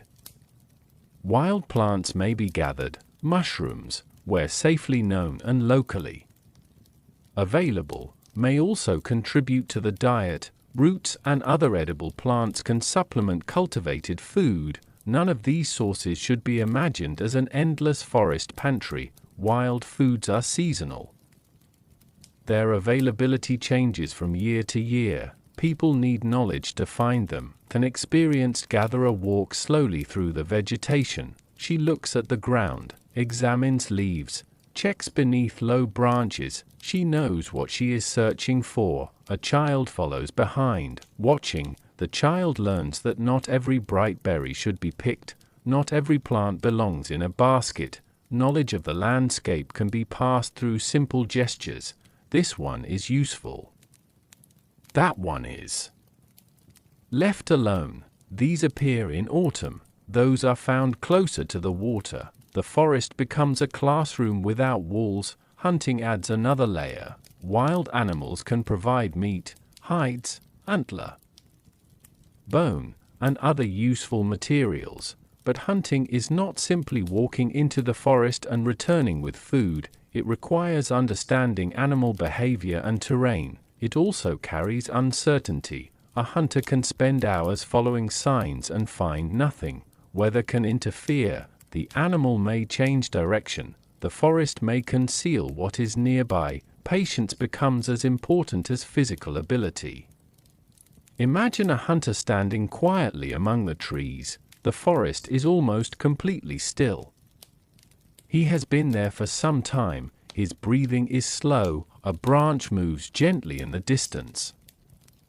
He waits, the moment passes, nothing appears, he continues. This is the less glamorous side of hunting, most of the time is waiting, and waiting can be tiring, yet the potential reward is significant. A successful hunt can provide meat that can be preserved, the hide can become leather, bones can become tools, antlers can be shaped into useful objects, very little of a valuable animal needs to be wasted.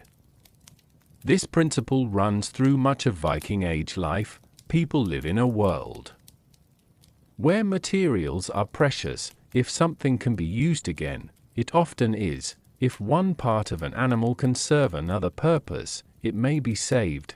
The landscape therefore provides more than food.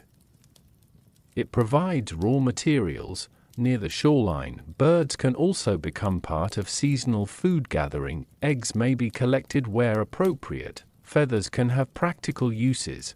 The exact methods vary enormously depending on location. A village near the open sea has opportunities unavailable to an inland settlement. A settlement near rich forests has different resources from one surrounded by rocky ground. There is no single Viking landscape. There are many, and people adapt to whichever one surrounds them. By late afternoon, the fisherman returns toward the village. His catch is modest, but several fish are enough to justify the hours spent on the water. Nearby, a gatherer returns with a small basket of seasonal plants and berries. The hunter has not returned yet. Perhaps he will come later. Perhaps he will come back empty-handed. The village will continue either way. That is another important part of subsistence life. No single source of food is completely reliable. People combine many sources: grain from fields, milk from animals, fish from water, meat from livestock and wild animals, plants from the landscape. Each contributes something. Together, they create a food system capable of surviving uncertain conditions. You stand near the shoreline as evening approaches. The water has become darker. The boats move slightly against their ropes. Behind you, smoke rises from the longhouses. Someone is carrying the day's fish toward the hearth. Another person is sorting gathered food. The forest is becoming quiet. The fields are quiet too. For a moment, the whole landscape seems to rest. Yet even here, nothing is truly idle. The water continues moving, animals continue grazing, birds settle into the trees, people prepare the food that has been gathered. The village has taken what it could from the land and water for another day. Tomorrow, the same landscape will still be there, but what it gives will depend on season, weather, skill, and luck. And for people living so closely with nature, that uncertainty was never far from the dinner table. The evening meal is beginning to take shape inside the longhouse, but before everyone settles near the hearth, there is another part of ordinary life that deserves attention: the clothes people are wearing. From a distance, Viking clothing can seem simple: wool, linen, leather, perhaps a cloak against the cold. But clothing in the Viking Age was much more than something thrown over the body. It was protection from weather, a reflection of available resources, and sometimes a quiet indication of wealth and status. You notice a man standing near the doorway, preparing to go outside. He pulls his woolen cloak more securely around his shoulders. The fabric is thick, not perfectly smooth.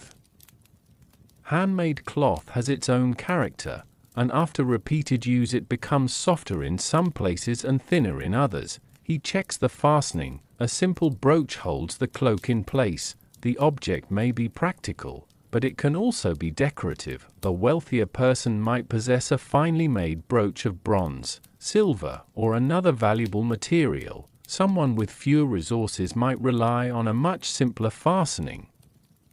The basic purpose remains the same: keep the cloak where it belongs, keep the wind out. Underneath, layers provide additional protection. Linen can be worn closer to the body, wool provides warmth. The combination makes sense in a northern climate where temperatures can change considerably between seasons.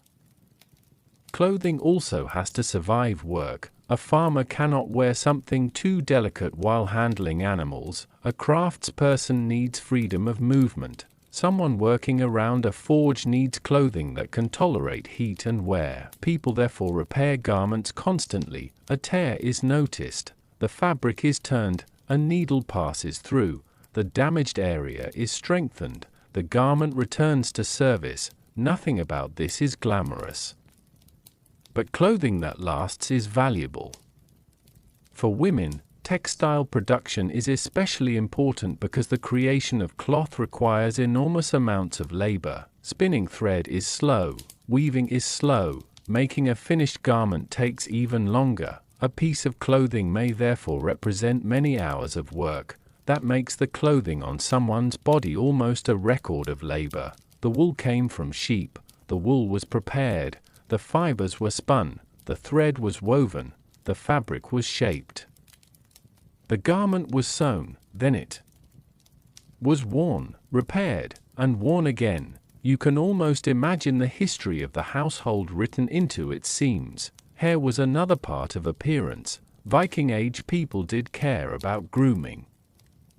Combs are among the archaeological objects that survive from the period, and their presence tells us that keeping hair orderly was not an unfamiliar concern. A man sits near the doorway with a carved comb. He slowly works through his hair. The movement is ordinary. He pauses when the comb catches, tries again. A few loose strands remain caught between the teeth. The comb itself may be made from bone or antler and carefully shaped. It is a small object, but it has clearly been made. With attention, hair could be worn in different ways. Styles varied according to time, region, gender, age, and personal preference. The idea that every Viking man had the same dramatic hairstyle belongs more to modern imagination than historical certainty. Some may have worn their hair long, others kept it shorter. Beards also varied. A person's appearance was not fixed by one universal Viking fashion. Women could also style their hair in different ways, sometimes using pins, ribbons, or other forms of decoration. Jewelry could add another layer. Brooches, beads, rings, pendants, and other ornaments could be worn by those who possessed them.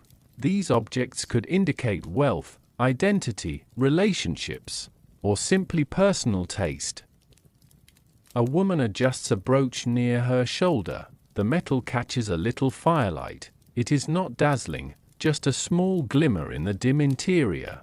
Then there is the subject people often forget when imagining the Viking Age: washing. The popular image of Vikings as permanently dirty and unwashed is misleading. Personal hygiene mattered. People had reasons to wash.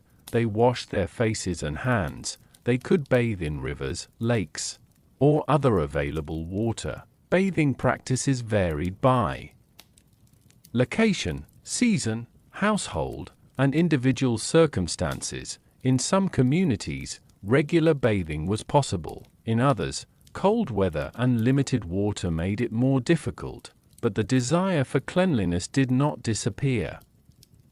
Water was valuable, yet so was comfort. After a long day working with animals, soil, smoke, or fish, washing could make an enormous difference. Imagine someone returning from the shoreline. Their hands smell of fish, their clothes carry traces of salt and dampness. Before entering the longhouse for the evening, they rinse their hands and face. The water is cold, they breathe in sharply, then they wipe their hands with a piece of cloth. It is a small act, but it marks the transition from work to rest. Some forms of grooming were also practical. Combs could remove dirt and tangled hair. Tweezers, ear spoons, and other small grooming tools have been found in archaeological contexts associated with the Viking Age.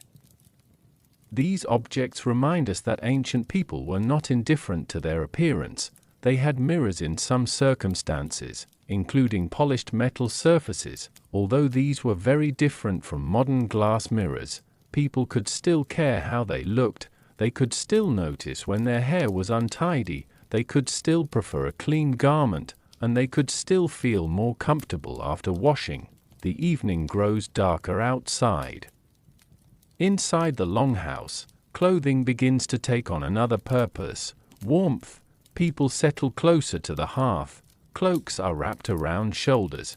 Wool becomes comforting. A child curls beneath a blanket. Someone removes muddy footwear near the entrance. The garments have worked all day. They have protected bodies from wind, rain, dirt, and cold. Now they become part of the evening's comfort.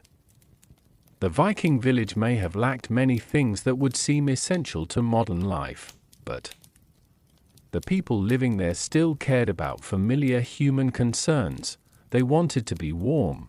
They wanted their clothing to last. They wanted their hair reasonably tidy. They wanted to feel clean after a day of work. They wanted small objects that made life easier or more pleasant. These habits make the distant world feel unexpectedly close. The centuries remain between you and the people gathered around that hearth, but the simple satisfaction of washing tired hands, smoothing tangled hair, and wrapping yourself in warm clothing needs very little explanation. Outside, the last light has disappeared. Inside, the settlement is beginning to settle into evening. And beyond the longhouse walls, the paths leading toward the coast and distant settlements remain open, carrying people, goods, and news far beyond this quiet village. The evening has settled over the longhouse, but the village itself is not as isolated as it first appears. Beyond the familiar fields and grazing animals lies a much larger world. The people living here may spend most of their days surrounded by the same houses, paths, and faces, but goods can travel much farther than people do. A piece of metal can arrive from another region. A stone used for sharpening tools may have traveled many miles. A strange bead may have passed through several hands before reaching this settlement. Salt, cloth, hides, fish, grain, and other useful goods can move along routes connecting communities across the Viking Age. The village is part of something larger. You follow a narrow path toward the shoreline. A small boat has arrived. There is nothing theatrical about its entrance. The vessel moves slowly through the water. A few people stand nearby waiting. When it reaches the shore, the boat is pulled onto the ground with careful effort. Inside are bundles, wooden containers, coils of rope, animal products, perhaps unfamiliar objects that immediately attract attention. A trader steps ashore.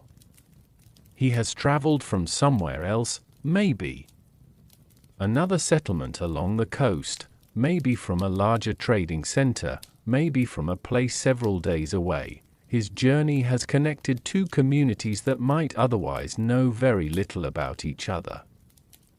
Trade in the Viking Age was not simply about money. Exchange could take many forms. Goods might be traded directly. Silver could be used as a medium of exchange. Weights could help people judge the value of precious metals. Coins from different regions could circulate far from where they were originally produced. A trader might carry silver pieces from distant lands without necessarily caring where the original coin had been minted. Metal was valuable, its weight mattered, its purity mattered, and people needed ways to measure it. You can imagine a trader sitting beside a wooden chest. He places a small balance scale on a cloth.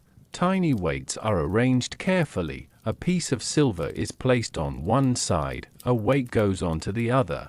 The balance shifts. He removes one piece, adds another. The process is quiet, almost mathematical. Neither side needs to speak loudly. The objects themselves are doing much of the conversation, but trade was not only about precious metals. A village could have goods that another community wanted, Wool and woven cloth could be valuable, leather and hides could travel. Dried fish could be exchanged, furs from northern regions were desirable, amber could move through trading networks, iron and other raw materials could be useful, walrus ivory from far northern regions could eventually appear in distant markets, even objects that seem ordinary could become valuable once moved into a place where they were difficult to obtain. This is one of the strange things about trade, value changes with distance. Something plentiful near one settlement may be precious somewhere else. A person living near a rich fishing ground might consider dried fish ordinary. Someone farther inland might see it differently. A community with access to good timber could produce useful wooden objects. Another place might lack suitable forests. A particular type of stone might be common in one region and rare in another. Trade connects these differences. The trader unloads a bundle. A villager examines a piece of cloth. The fabric feels different from the material commonly produced in the settlement. The trader explains where it came from. Perhaps the answer is difficult to understand. Different accents, different words, different customs. The village suddenly feels larger than it did an hour earlier. People begin asking questions. Where did you travel? What happened along the route? Who lives there? What is the price? What goods are available? News can travel with merchants just as easily as objects. A trader may know about another settlement. He may have heard of a marriage, a bad harvest, a political dispute, a new ruler, a ship arriving from overseas. Information becomes another kind of cargo. The people listening do not necessarily know whether every story is true, but they remember it, and when another traveler arrives, the story may be compared with what that person has heard. In this way, distant events can slowly enter village conversation.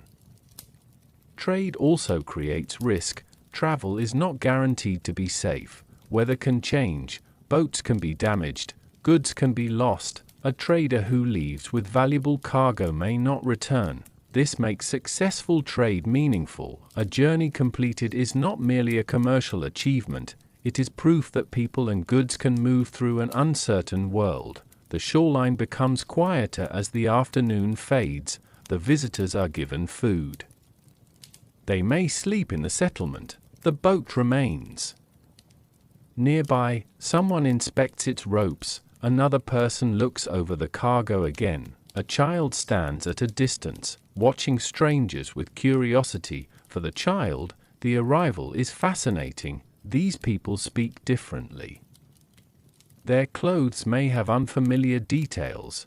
Their objects are strange. The child may not understand that this small boat represents a connection stretching far beyond the village, but that connection is real. The Viking Age was filled with movement. Ships traveled along rivers and coastlines. Merchants crossed regions. Craft goods passed from one community to another. Silver traveled enormous distances. Ideas traveled with it. Styles changed. Objects were copied. People learned new techniques. The world slowly entered the village through the things carried by travelers, and the village itself could travel outward. A carefully made object might leave in the hands of a merchant. A bale of cloth could be exchanged far away. A piece of amber could continue from one trader to another. Eventually, someone hundreds of miles away might hold something that began here. The object would have no memory of the journey. But the people who handled it might. Night approaches. The visiting trader finishes his meal. The village settles down around the longhouses. The boat rests quietly at the shore for a few hours. The settlement contains people who were strangers that morning. By tomorrow, they may continue onward. Their footsteps will disappear from the path.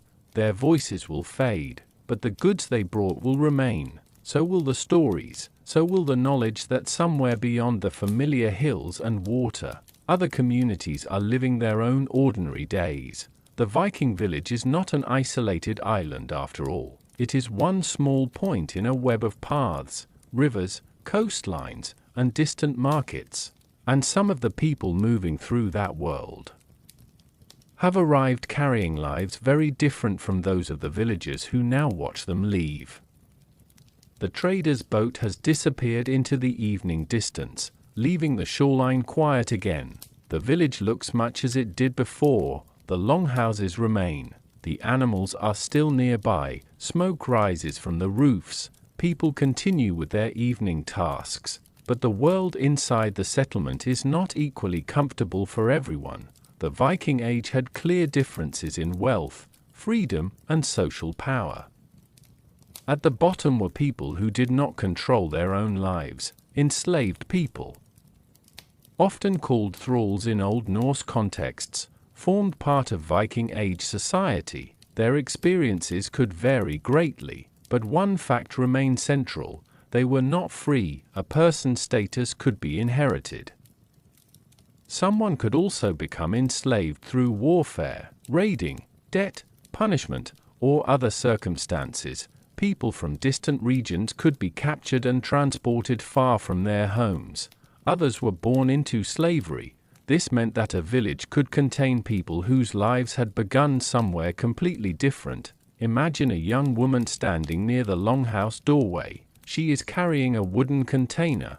Her task is ordinary.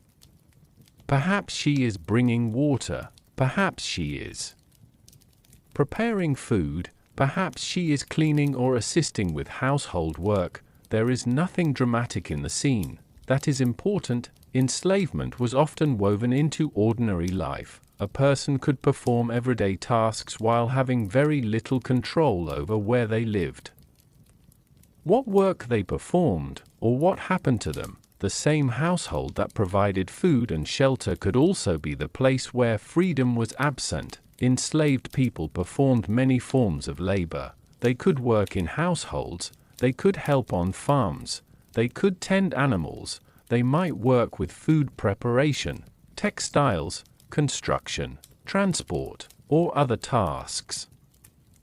Some could be used in skilled occupations. Their work contributed directly to the wealth of free households. This made slavery an economic institution as well as a social one. People themselves could be treated as property. They could be bought, sold, transferred, and in some cases, taken far from their homeland. This reality is difficult to fit into the romantic image of a Viking village. The wooden houses and quiet fields may appear peaceful, but peace does not mean equality. A settlement could be calm while still containing enormous differences in power. The evidence for slavery comes from several sources. Written accounts describe the taking and selling of captives. Archaeological evidence also suggests the presence of enslaved people in Viking Age settlements. Place names, burial evidence, and material remains provide additional clues. No single source tells the entire story. The people at the bottom rarely left written records in their own words. That creates a painful silence. We often know more about the people who owned them than about the people who were owned. Still, small clues can help us imagine the human reality. Consider the experience of someone arriving in a foreign settlement. The language may be unfamiliar, the landscape is unfamiliar, the faces are strangers, perhaps the person has been separated from family, the objects around them are different. Even the food may taste different, and yet, work begins. There is little time to understand the new world. A household has expectations. Someone points toward a task. The person obeys. Years may pass. The unfamiliar place can slowly become familiar. The path to the water becomes known. The location of the animals becomes known. The sounds of the household become recognizable. But familiarity is not freedom. That distinction matters. Some enslaved people could eventually gain freedom. Manumission existed in Viking Age societies. A person might be freed by an owner, purchase their freedom, or become free through other arrangements, but freedom did not necessarily erase every social disadvantage. A former slave might still occupy a lower position. Their children could face different circumstances. Their relationships and opportunities could remain shaped by their previous status. The system therefore extended beyond the moment of ownership. It could influence families across generations. The economic value of enslaved labor also connected Viking settlements to distant trade. People could be transported along the same routes used by silver, textiles, furs, and other goods. Some routes extended toward the British Isles. Others reached the Baltic and Eastern European regions. Further networks connected Viking traders with the Byzantine world and Islamic markets. Human beings were among the things that could be exchanged. That is one of the darkest aspects of the trading world we have been describing. The same ships that carried valuable goods could carry people who had been stripped of their freedom. The peaceful harbor could therefore conceal complicated histories. Back inside the settlement, evening continues. A free family gathers around the hearth. An enslaved worker moves quietly between tasks. The same fire warms both. The same smoke fills the air. The same winter will eventually arrive. But their choices are not equal. One person may decide where to sleep, another may be told, one may choose whom to marry, another's relationships may be controlled by someone else, one may own property, another may be property. These differences could exist beneath the ordinary rhythms of village life. It is tempting to simplify the Viking Age into heroes and enemies, farmers and warriors, travelers and kings. But most societies are more complicated than their most famous stories. The village was built not only by people who possessed land or status. It also depended on people who had little power. Their labor helped produce food, their hands helped make clothing, they carried water, they cleaned, they tended animals, they built, they repaired. Much of what made a wealthy household comfortable could rest on the work of people who had no freedom of their own. As night deepens, the settlement becomes quieter. The tasks of the day are nearly finished. An enslaved person carries one last container toward a storage area. The wooden door closes softly. For a moment, there is only the sound of footsteps fading across the packed earth. The village sleeps in the same darkness, but the darkness does not erase the differences between the people inside it. Some rest knowing tomorrow will be shaped by their own decisions, others know that tomorrow's work will be decided for them, and that quiet divide, almost invisible beneath the smoke and timber, was one of the realities that shaped Viking Age society from the ground up. The village has grown darker now, and the ordinary work of the day is beginning to disappear into the evening. Tools have been put away, animals have been checked, food has been prepared. Inside the longhouse, however, the day is not quite finished. The hearth burns steadily, people gather closer together, a larger meal is being arranged. This is where the Viking village becomes more social. Food is placed into wooden bowls and vessels. Bread and porridge may be present, meat, fish, dairy products, vegetables, or seasonal foods can add variety depending on what the household has available. A feast does not necessarily mean endless abundance. For most people, food still has to be produced, preserved, and carefully managed, but special occasions provide a reason to prepare more than the ordinary meal. A wedding, a religious celebration, a successful harvest, the arrival of guests, a funeral, or simply an evening when several families gather together. The longhouse becomes warmer as more bodies crowd around the fire. Conversation grows. Someone pours a drink. Ale is common in the imagination of the Viking Age, and fermented drinks were certainly part of the periods. Social life, mead, made with honey, was also known. The drink is passed between people. Someone raises a wooden cup, another person answers. The atmosphere is relaxed. There is laughter, not the constant roaring laughter of a modern tavern scene. just occasional bursts from people who have spent the day working together and finally have a chance to sit down. A feast could also be an opportunity to display generosity. A household with greater resources could provide more food. A leader or wealthy person might host guests and strengthen relationships through hospitality. The meal therefore carried social meaning. Who was invited mattered. Where someone sat could matter. Who received the best portion could matter. Food could communicate status without anyone needing to explain it. Yet once the meal is underway, the distinctions may soften for a while. People talk, children move around the edges of the room. Older people listen, visitors tell stories about places the villagers have never seen. The fire crackles. The smell of roasted food fills the air. Someone begins a game. Games were another way to pass the evening. Board games using pieces and boards were known in the Viking Age. One of the best-known examples is the family of games related to Onofatafel.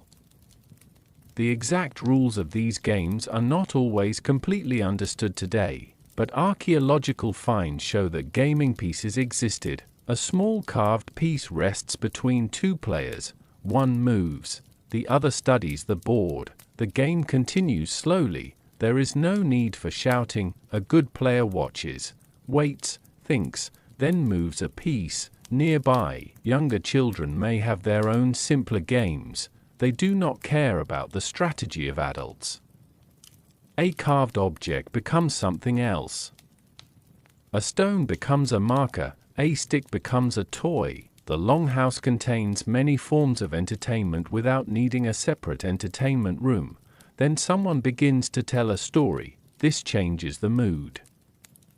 The conversation gradually becomes quieter. The storyteller knows how to hold attention. The story may involve ancestors, heroes, family rivalries, distant lands, old kings, gods, monsters, or ordinary people whose actions became memorable. In a society where written books were not part of everyday household life, spoken storytelling carried enormous weight. Stories preserved memory. They also changed as they were repeated. A storyteller might emphasize one detail, another person might remember it differently. A story could travel from one settlement to another and slowly acquire new layers. Children listening near the edge of the group may hear names that have already become ancient to the people around them. They learn who their ancestors were. They learn what their community admires. They learn which mistakes are remembered. And they learn how a story can keep a person alive in memory long after that person has disappeared. Poetry could also be performed. Skalds, or poets, held a particular place in Viking Age culture. Skilled poetry was difficult. It required memory, language, rhythm, and a sophisticated understanding of traditional forms. A good poet could preserve the reputation of a powerful person. A badly remembered verse might do the opposite, so the spoken word could carry real social power, but not every evening needs a professional poet. Sometimes ordinary storytelling is enough. An older man leans toward the fire. He pauses before the most interesting part. The children wait. Someone smiles because they already know what is coming. Another person has heard the story many times. Still, they listen. Familiar stories can be comforting. They connect people to the past, and perhaps that is one reason they survive. The evening stretches on. Outside, the wind moves across the settlement. Inside, the fire remains bright. A cup is passed. A game continues. Someone laughs quietly. A child falls asleep against a parent's shoulder before the story has ended.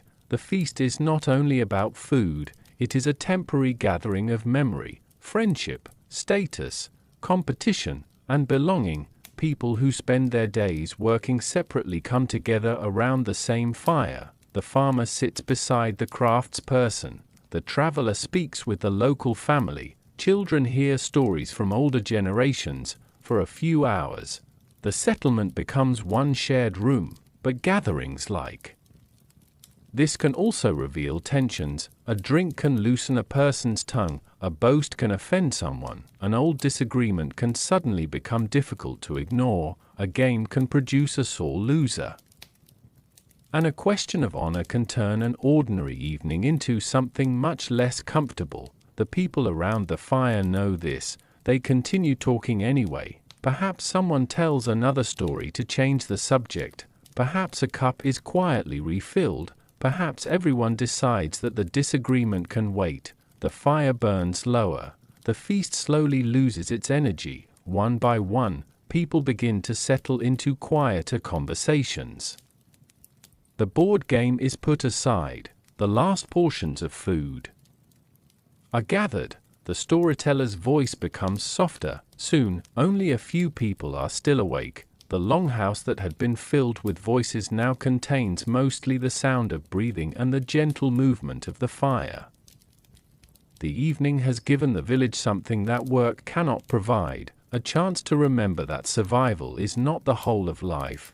People also need stories. They need games. They need laughter. They need the comfort of sitting beside others when the darkness gathers outside, and sometimes, around that warm circle of firelight, a single careless word can remain in someone's memory long after the cups have been put away. The fire has burned lower now, and the warmth inside the longhouse feels softer. The feast is nearly finished. Most voices have quieted, yet the words spoken during an evening like this do not always disappear with the smoke. In a Viking village, reputation could be almost as valuable as possessions. People knew one another. They remembered old disagreements. They knew which families were respected. They knew who was considered trustworthy, and who was better approached carefully.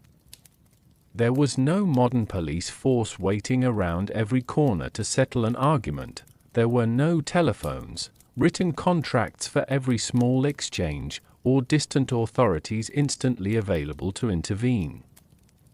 Communities had their own systems for resolving disputes, and those systems depended heavily on relationships, witnesses, status, negotiation, and law. Imagine a disagreement beginning over something ordinary, a boundary between two pieces of land, an animal that wandered into another person's field, a debt that someone claims has not been repaid, a damaged object, a promise that one person remembers differently from another.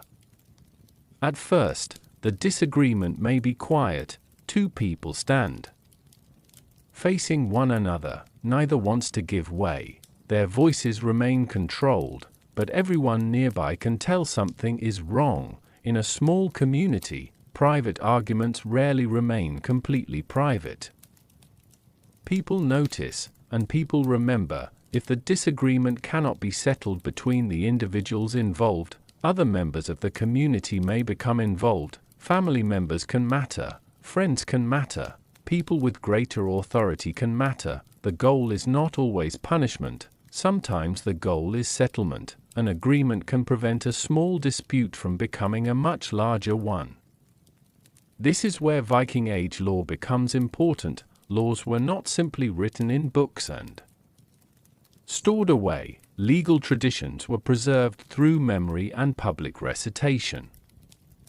The thing itself was not necessarily located inside a building. Legal gatherings could happen at assemblies known as things.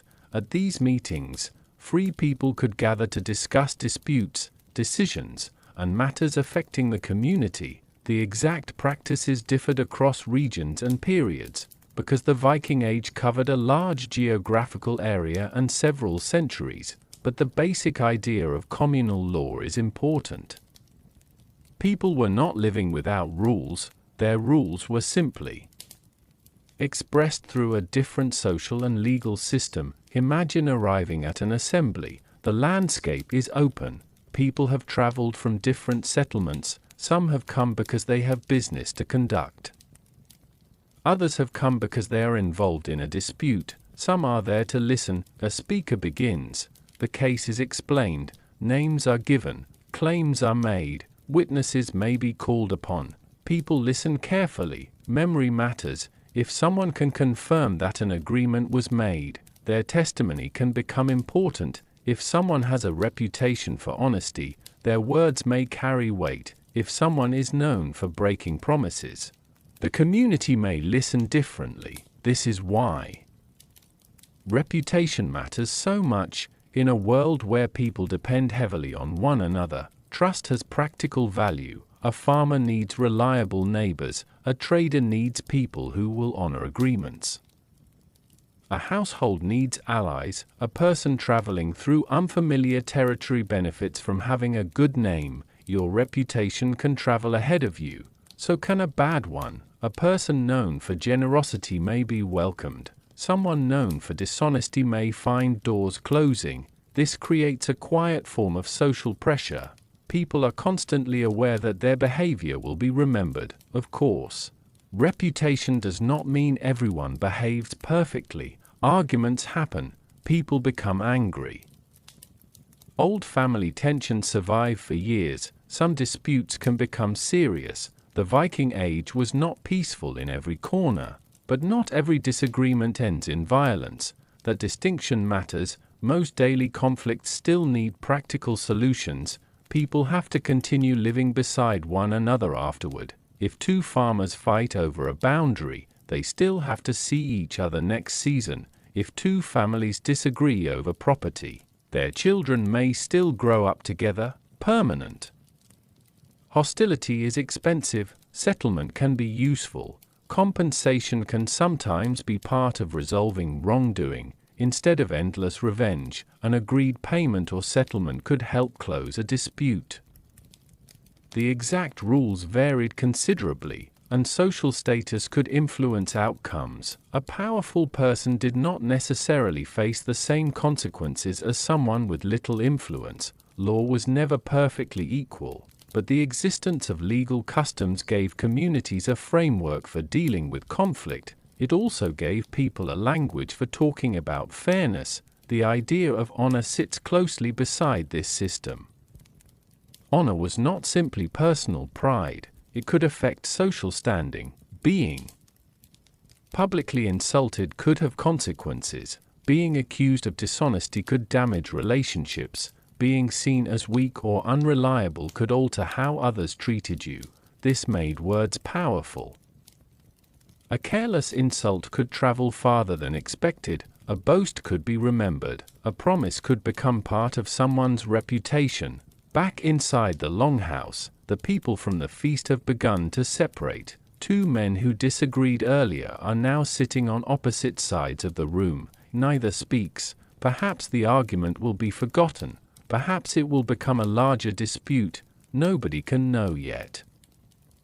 An older relative notices them. He has seen these situations before. He understands that the first angry words are rarely the most important part. What happens afterward matters more. Will they speak again? Will someone mediate? Will compensation settle the issue? Will the families become involved? Or will the disagreement remain beneath the surface for years? These questions could shape the future of a household. The village grows quieter. Outside, the path between the longhouses is nearly empty. The same people who gathered for food and stories now return to their sleeping places. The social world has not disappeared with the firelight, it simply becomes less visible.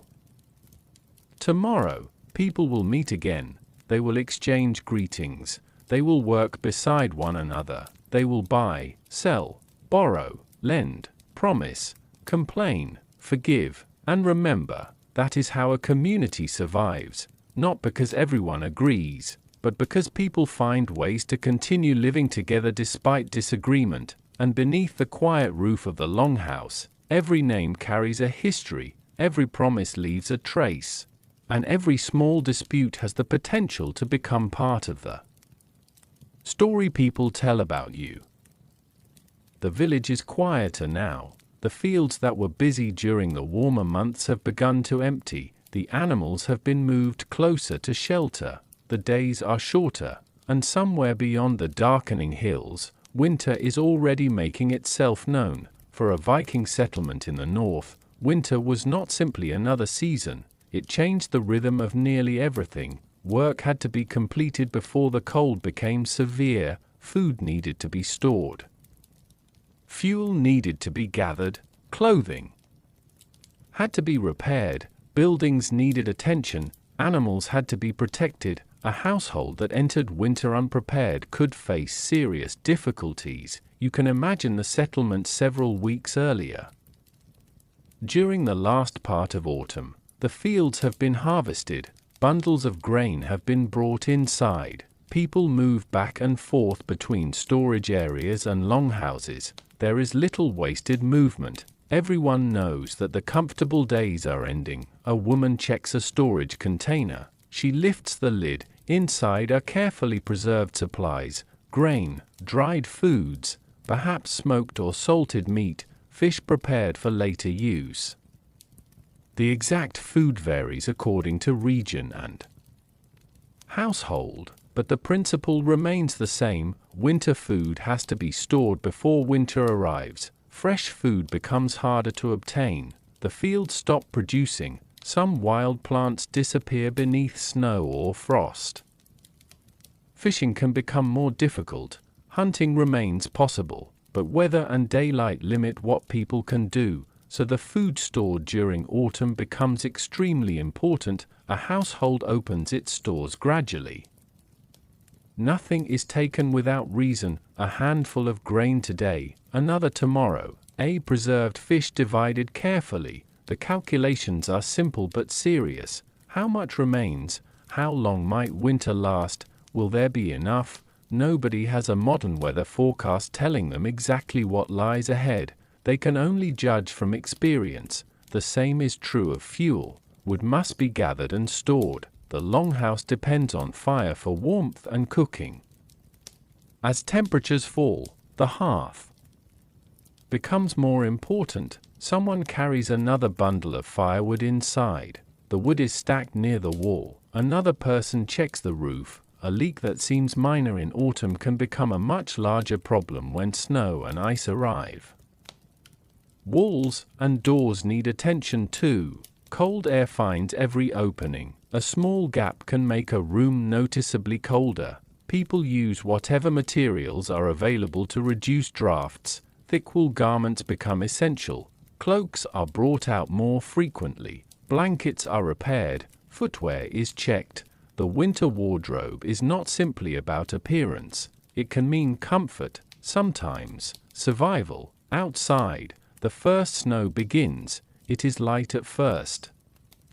A few flakes settle on the roof, then disappear. Children step outside to look. They hold out their hands. The snow feels cold against their fingers. For them, the first snowfall may seem beautiful. For the adults, it is a reminder.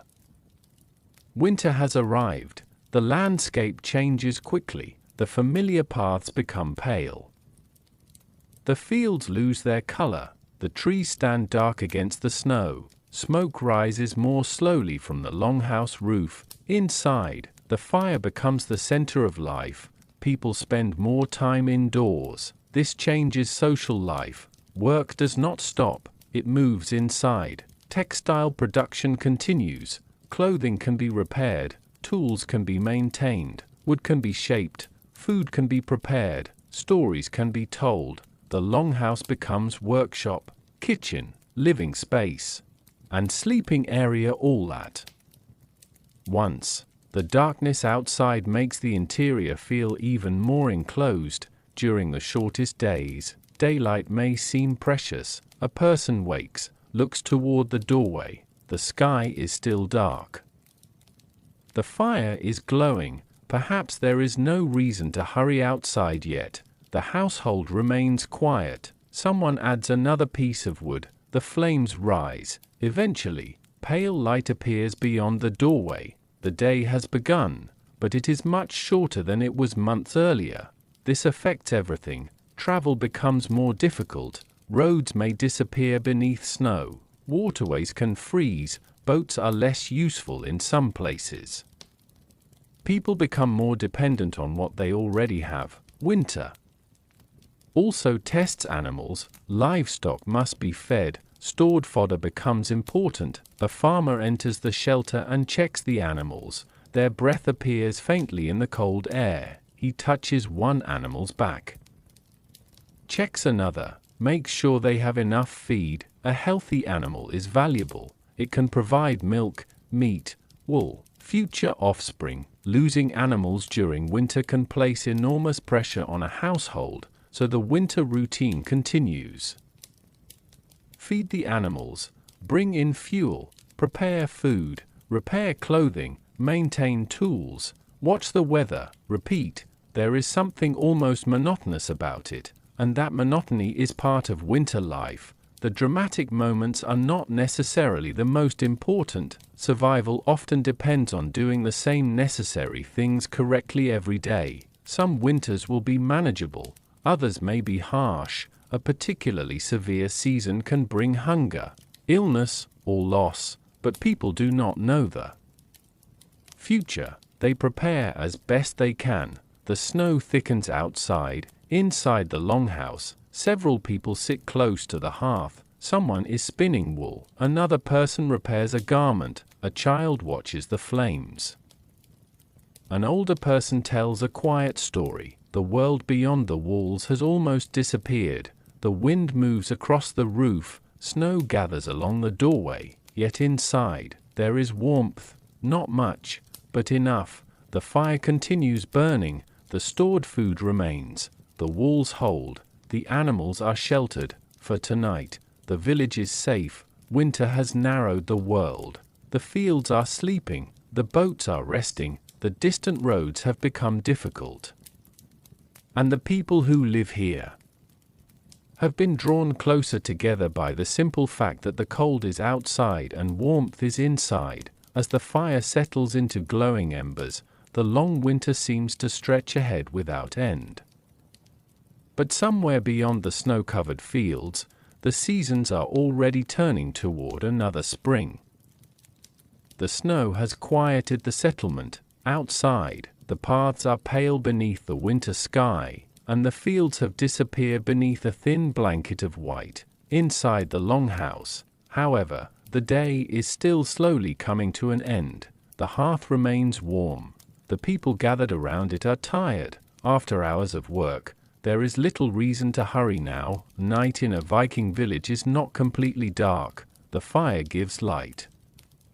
Small lamps may burn using animal fat or fish oil. The flames are modest, though, they do not illuminate the entire longhouse evenly. Instead, they create small islands of warmth and visibility. Beyond them, the corners of the room become shadowed. Someone adds a piece of wood to the hearth. The flames rise. For a moment, the whole interior becomes brighter. You can see the timber walls, the woven fabrics, the wooden bowls, the faces of the people sitting nearby. Then the flames settle again. The room becomes softer. At night, many ordinary tasks continue. Someone may finish a piece of textile work. A tool might be repaired. A garment may be folded. Food from the evening meal is put away. The last dishes are cleaned. A woman checks a storage container before closing it. A man places his tools beside the wall. The movements are slow, familiar, almost automatic. These are the final tasks that separate the working day from sleep. The longhouse itself has changed character. During daylight, it can be busy. People enter and leave.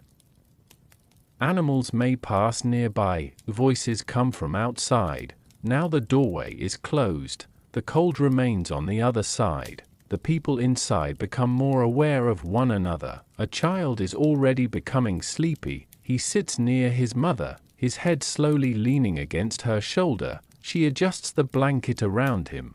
The gesture requires no words. Another child is still awake. He watches the fire. The flames move in strange shapes every few seconds.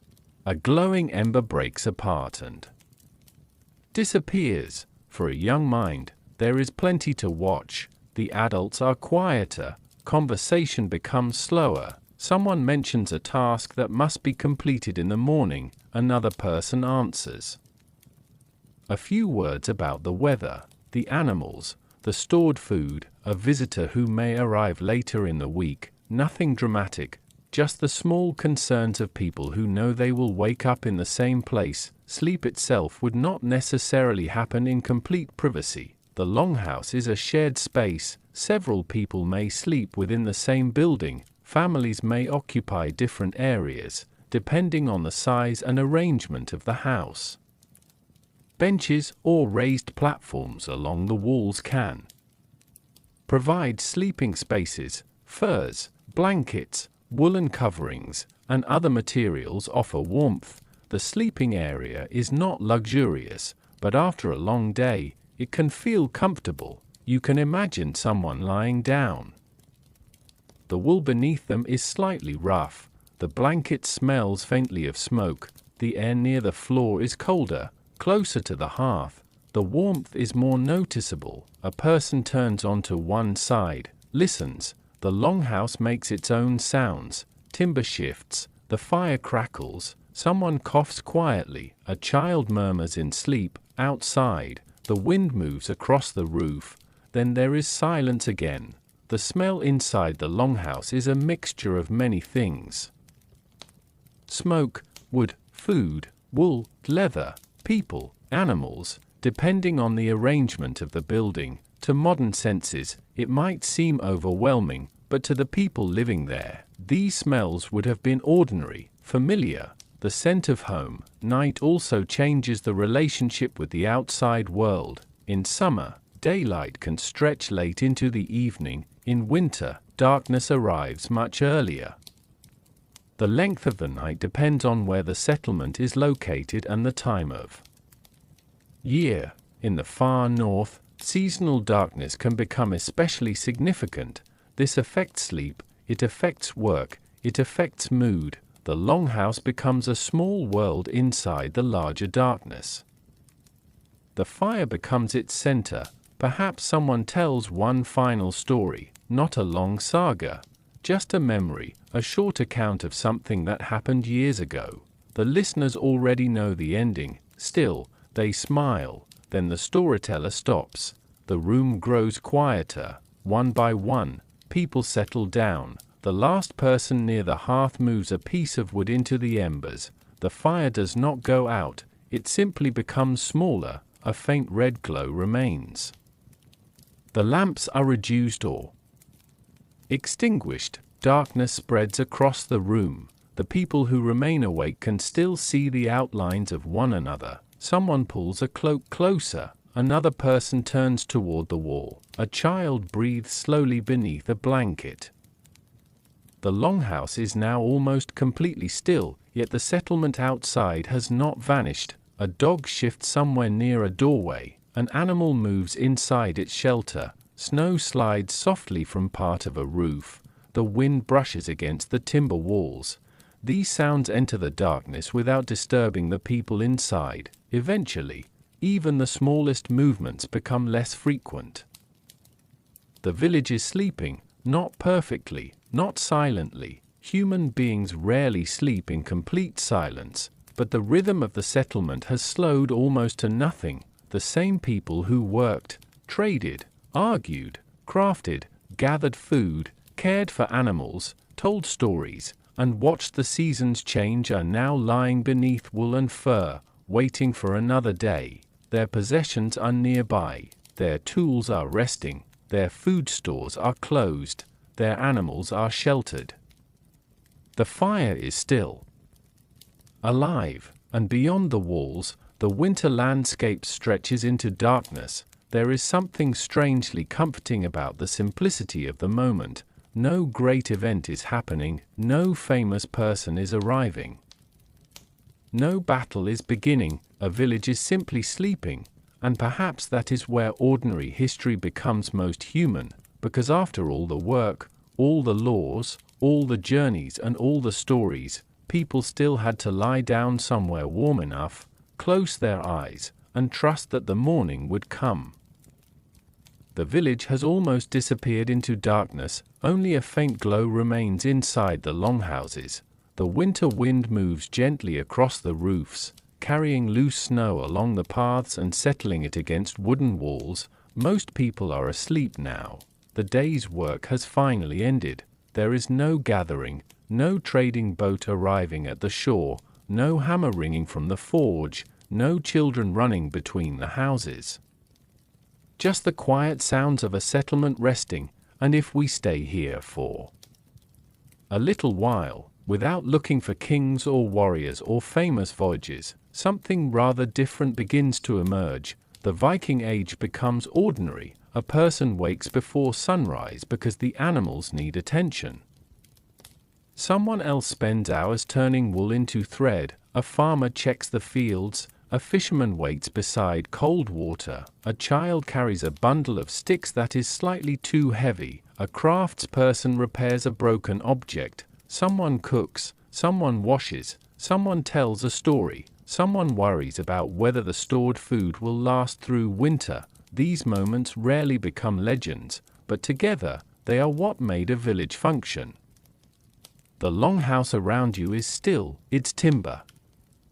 Walls have absorbed years of smoke. The floor has been worn smooth in places by countless footsteps. A wooden bowl rests beside the hearth. A cloak hangs from a peg. A few tools lie where someone left them. Nothing looks extraordinary, and yet every object belongs to a story. The bowl was shaped by someone's hands. The cloak began as wool. The wool came from an animal cared for by someone. The tool was made because another tool had been needed first. Everything connects. This is one of the strange things about looking closely at the past. The farther away people seem, the more familiar their basic concerns become. They needed food. They needed warmth. They needed shelter. They needed people they could trust. They wanted their children to be safe. They wanted their work to succeed. They worried about weather. They remembered those who had died. They hoped the next season would be kinder. The details were different. The world was different. But the feelings were not always so distant. Outside, the animals shift quietly in their shelters. A sheep moves against another. A horse breathes into the cold air. Somewhere near a longhouse, a dog lifts its head for a moment before settling again. The village remains still. Imagine walking slowly between the buildings. Your footsteps make a soft sound against the frozen ground. There is no electric light, no distant traffic, no illuminated windows stretching toward a horizon, only darkness, firelight, stars when the clouds allow them, and the faint outline of the landscape. It would be a very different night from the one you know, yet perhaps it would not feel completely unfamiliar. The cold air against your face would still be cold, a warm fire would still feel comforting, a full stomach would still bring satisfaction.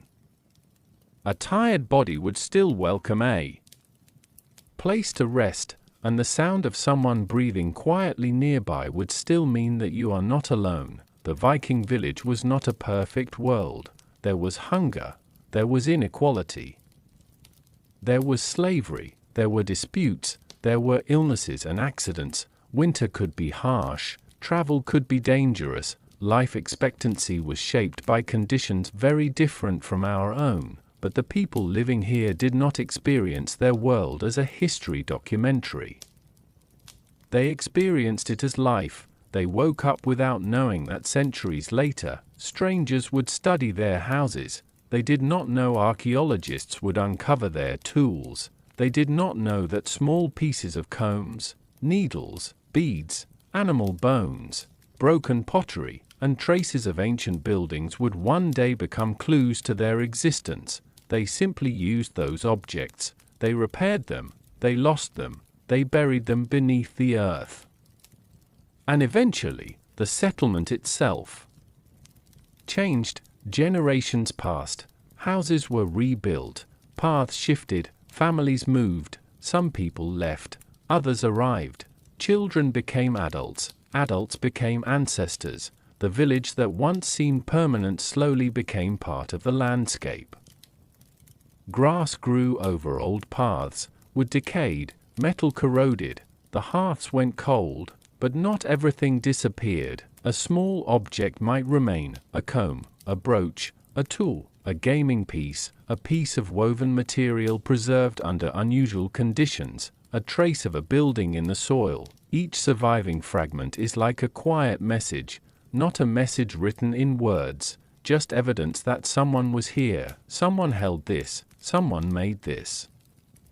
Someone needed this, someone sat beside this fire. And perhaps that is the most peaceful way to think about the Viking Age, not as a world of constant adventure, but as thousands of ordinary evenings, thousands of families gathering around fires, thousands of workers finishing their tasks, thousands of children falling asleep after playing outside, thousands of people watching winter arrive and waiting patiently for spring. History is often remembered through its loudest moments: kings, battles, ships, raids, discoveries. But most people lived between those moments. Their lives were built from repetition, from meals, from work, from weather, from family, from small decisions that never appeared in any saga. Tonight, the village is experiencing one of those ordinary moments. The fire has become a bed of glowing embers. The last person awake has pulled a blanket closer.